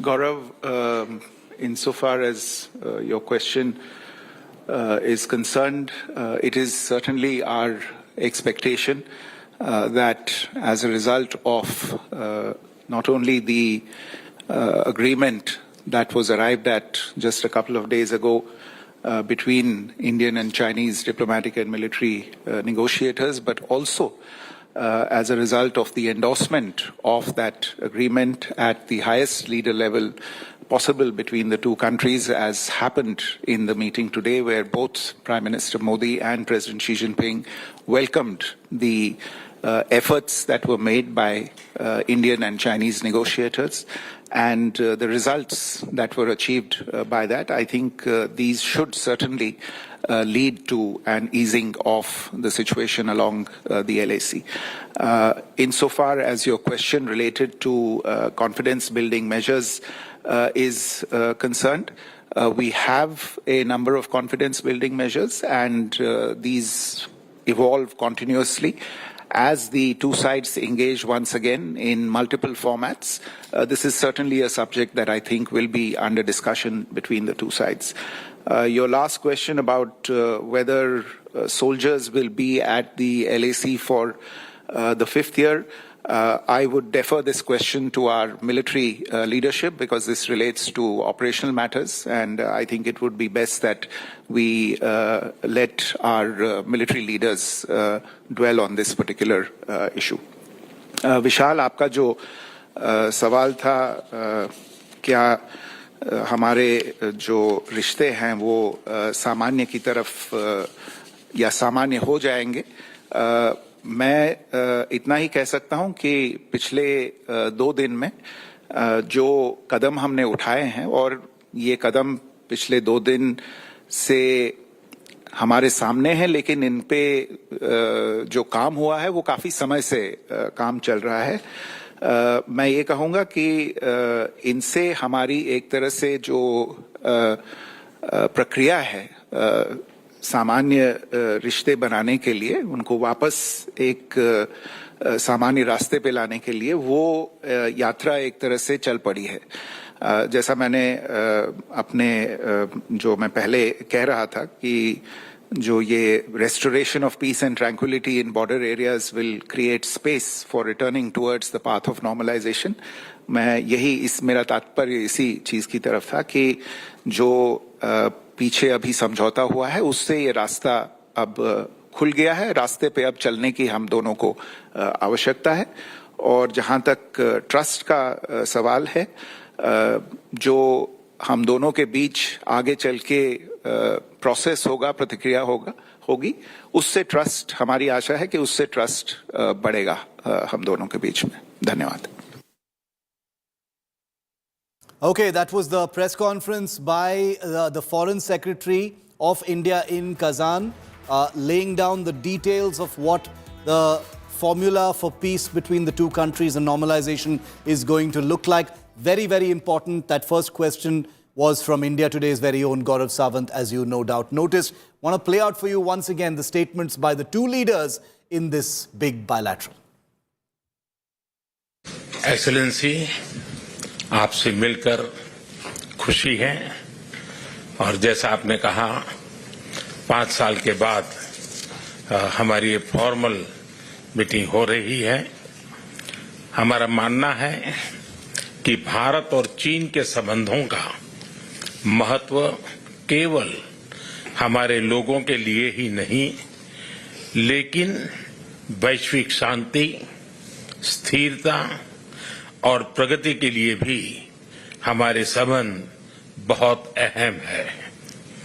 एक्सेलेंसी, सीमा पार पिछले 4 वर्षों में उत्पन्न हुए मुद्दों पर बनी सहमति का हम स्वागत करते हैं। सीमा पर शांति और स्थिरता बनाए रखना हमारी प्राथमिकता रहनी चाहिए। म्यूचुअल ट्रस्ट, म्यूचुअल रिस्पेक्ट और म्यूचुअल सेंसिटिविटी हमारे संबंधों का आधार बने रहना चाहिए। आज इन सभी विषयों पर बात करने का अवसर मिला है। मुझे विश्वास है कि हम खुले मन से बातचीत करेंगे और हमारी चर्चा कंस्ट्रक्टिव होगी। धन्यवाद।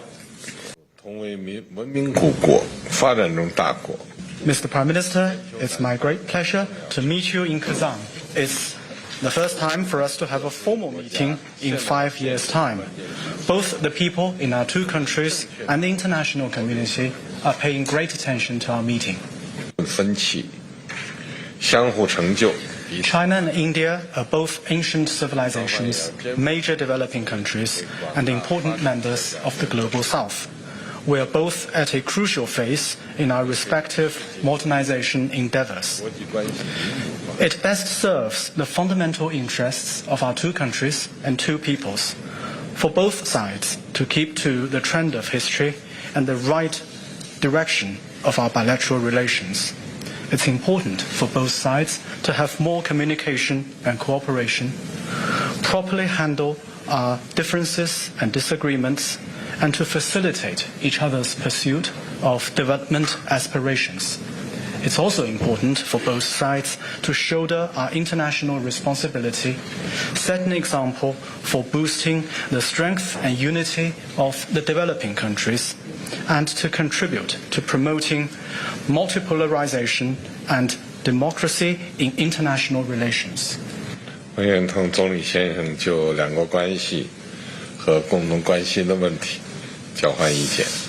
Mr. Prime Minister, I'm prepared to exchange views with Your Excellency on our bilateral relationship and issues of mutual interest.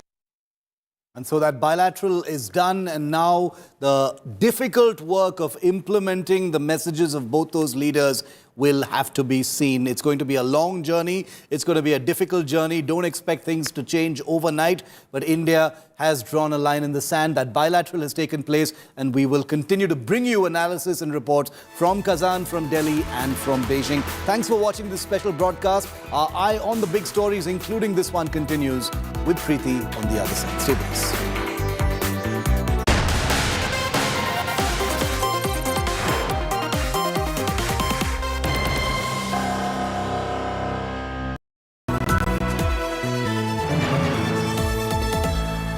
Motorola Razr 50 Ultra comes with Google Gemini.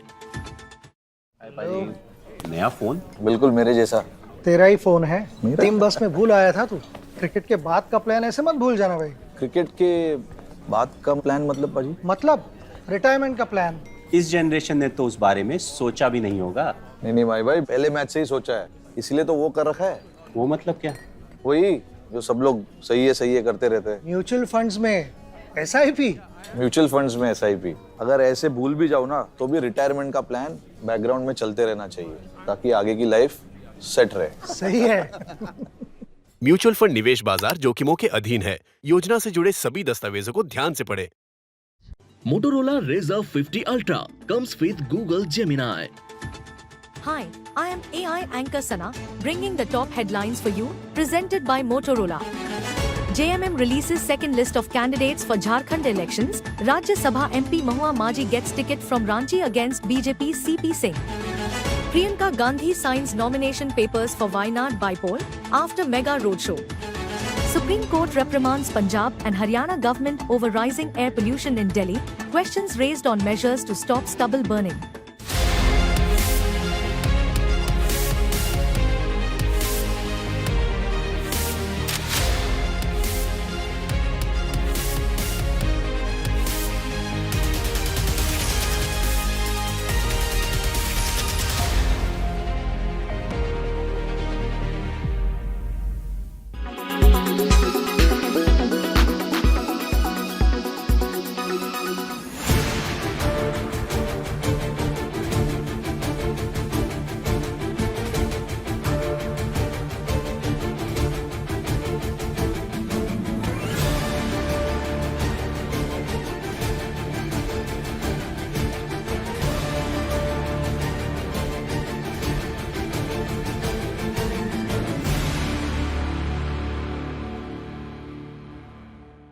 Weather forecast now. Delhi, maximum 35 and minimum 23 degrees. Mumbai, maximum 32 and minimum 26 degrees. Kolkata, maximum 30 and minimum 22 degrees. Bangalore, maximum 27 and minimum 21 degrees. Chennai, maximum 33 and minimum 26 degrees. Hyderabad, maximum 30 and minimum 21 degrees.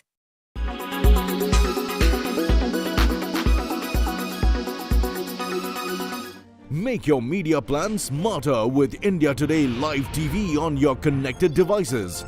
Amplify your brand with 100 million smart internet viewers. To advertise, mail us at sales@aajtak.com.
Yes, the singer who married 3 times has shared this video of herself and announced that she is now married to herself. She wrote, and we quote, "The day I married myself, bringing it back because it might seem embarrassing or stupid, but I think it's the most brilliant thing I have ever done." Now, she may have shared it on October 21st, 2024, but she had captured this video back in 2022 when the pop singer was still married to her third husband, Sam Asghari.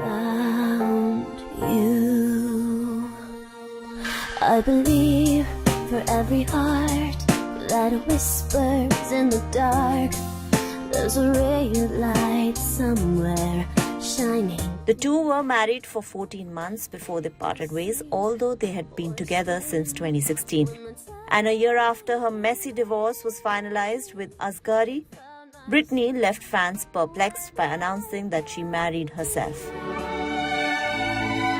Prior to Asghari, Britney was married to Kevin, whom she had met in 2004, and within 3 months of dating, she had decided to marry him.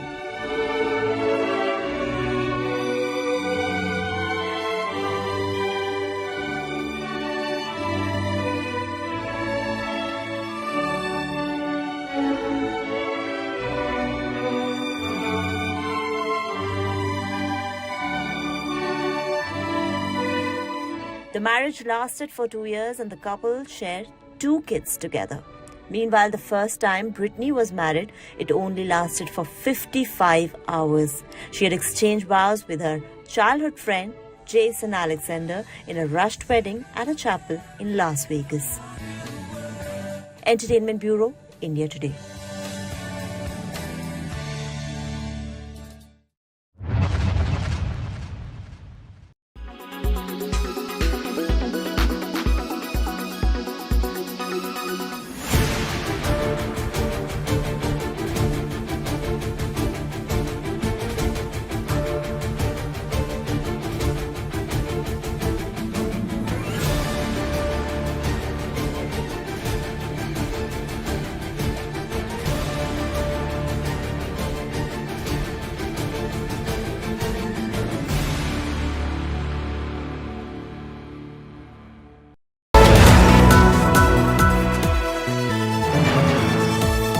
By Voltas Beko Refrigerator, Sun's goodness in your fridge.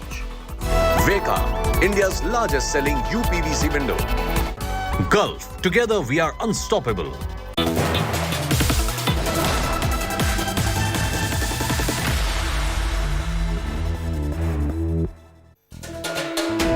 Good evening, you're watching 7 at 7. I'm Preeti Chaudhary. The Modi-Xi bilateral just concluded on the sidelines of the Brics Summit. We're going to get you the latest coming in, but first up, allow me to take you through the headlines.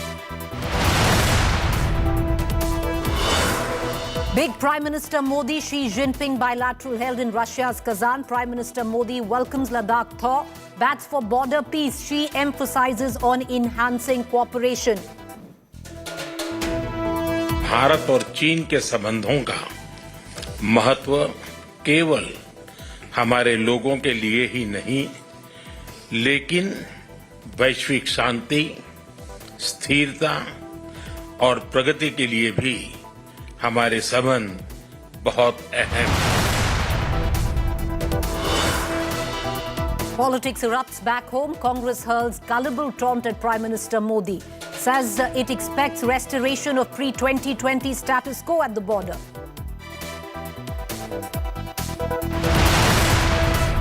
Priyanka Gandhi kicks off Mission Wayanad. The Congress Neta files her nomination from the seat vacated by brother Rahul Gandhi.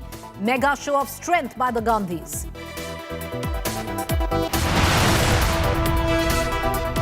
Eight killed after under-construction building collapsed in Bengaluru. Multiple construction lapses revealed. Builder, owner arrested. Turbulence hits Indian aviation sector as bomb hoax threats mount. Center wraps social media platform X says it is abetting hoax crimes.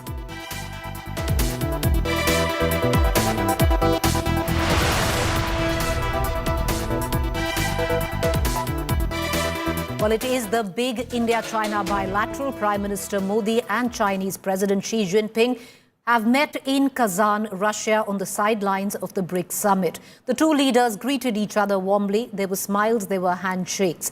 This one-on-one meeting comes days after both countries announced a breakthrough in Ladakh.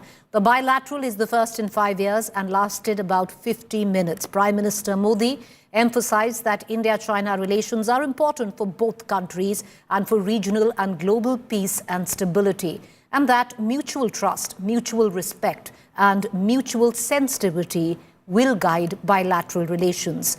The Chinese president too batted for more communication to handle differences and disagreements. Excellency, आपसे मिलकर खुशी है और जैसा आपने कहा 5 साल के बाद हमारी फॉर्मल मीटिंग हो रही है। हमारा मानना है कि भारत और चीन के संबंधों का महत्व केवल हमारे लोगों के लिए ही नहीं, लेकिन वैश्विक शांति, स्थिरता और प्रगति के लिए भी हमारे संबंध बहुत अहम है। एक्सेलेंसी, सीमा पार पिछले 4 वर्षों में उत्पन्न हुए मुद्दों पर बनी सहमति का हम स्वागत करते हैं।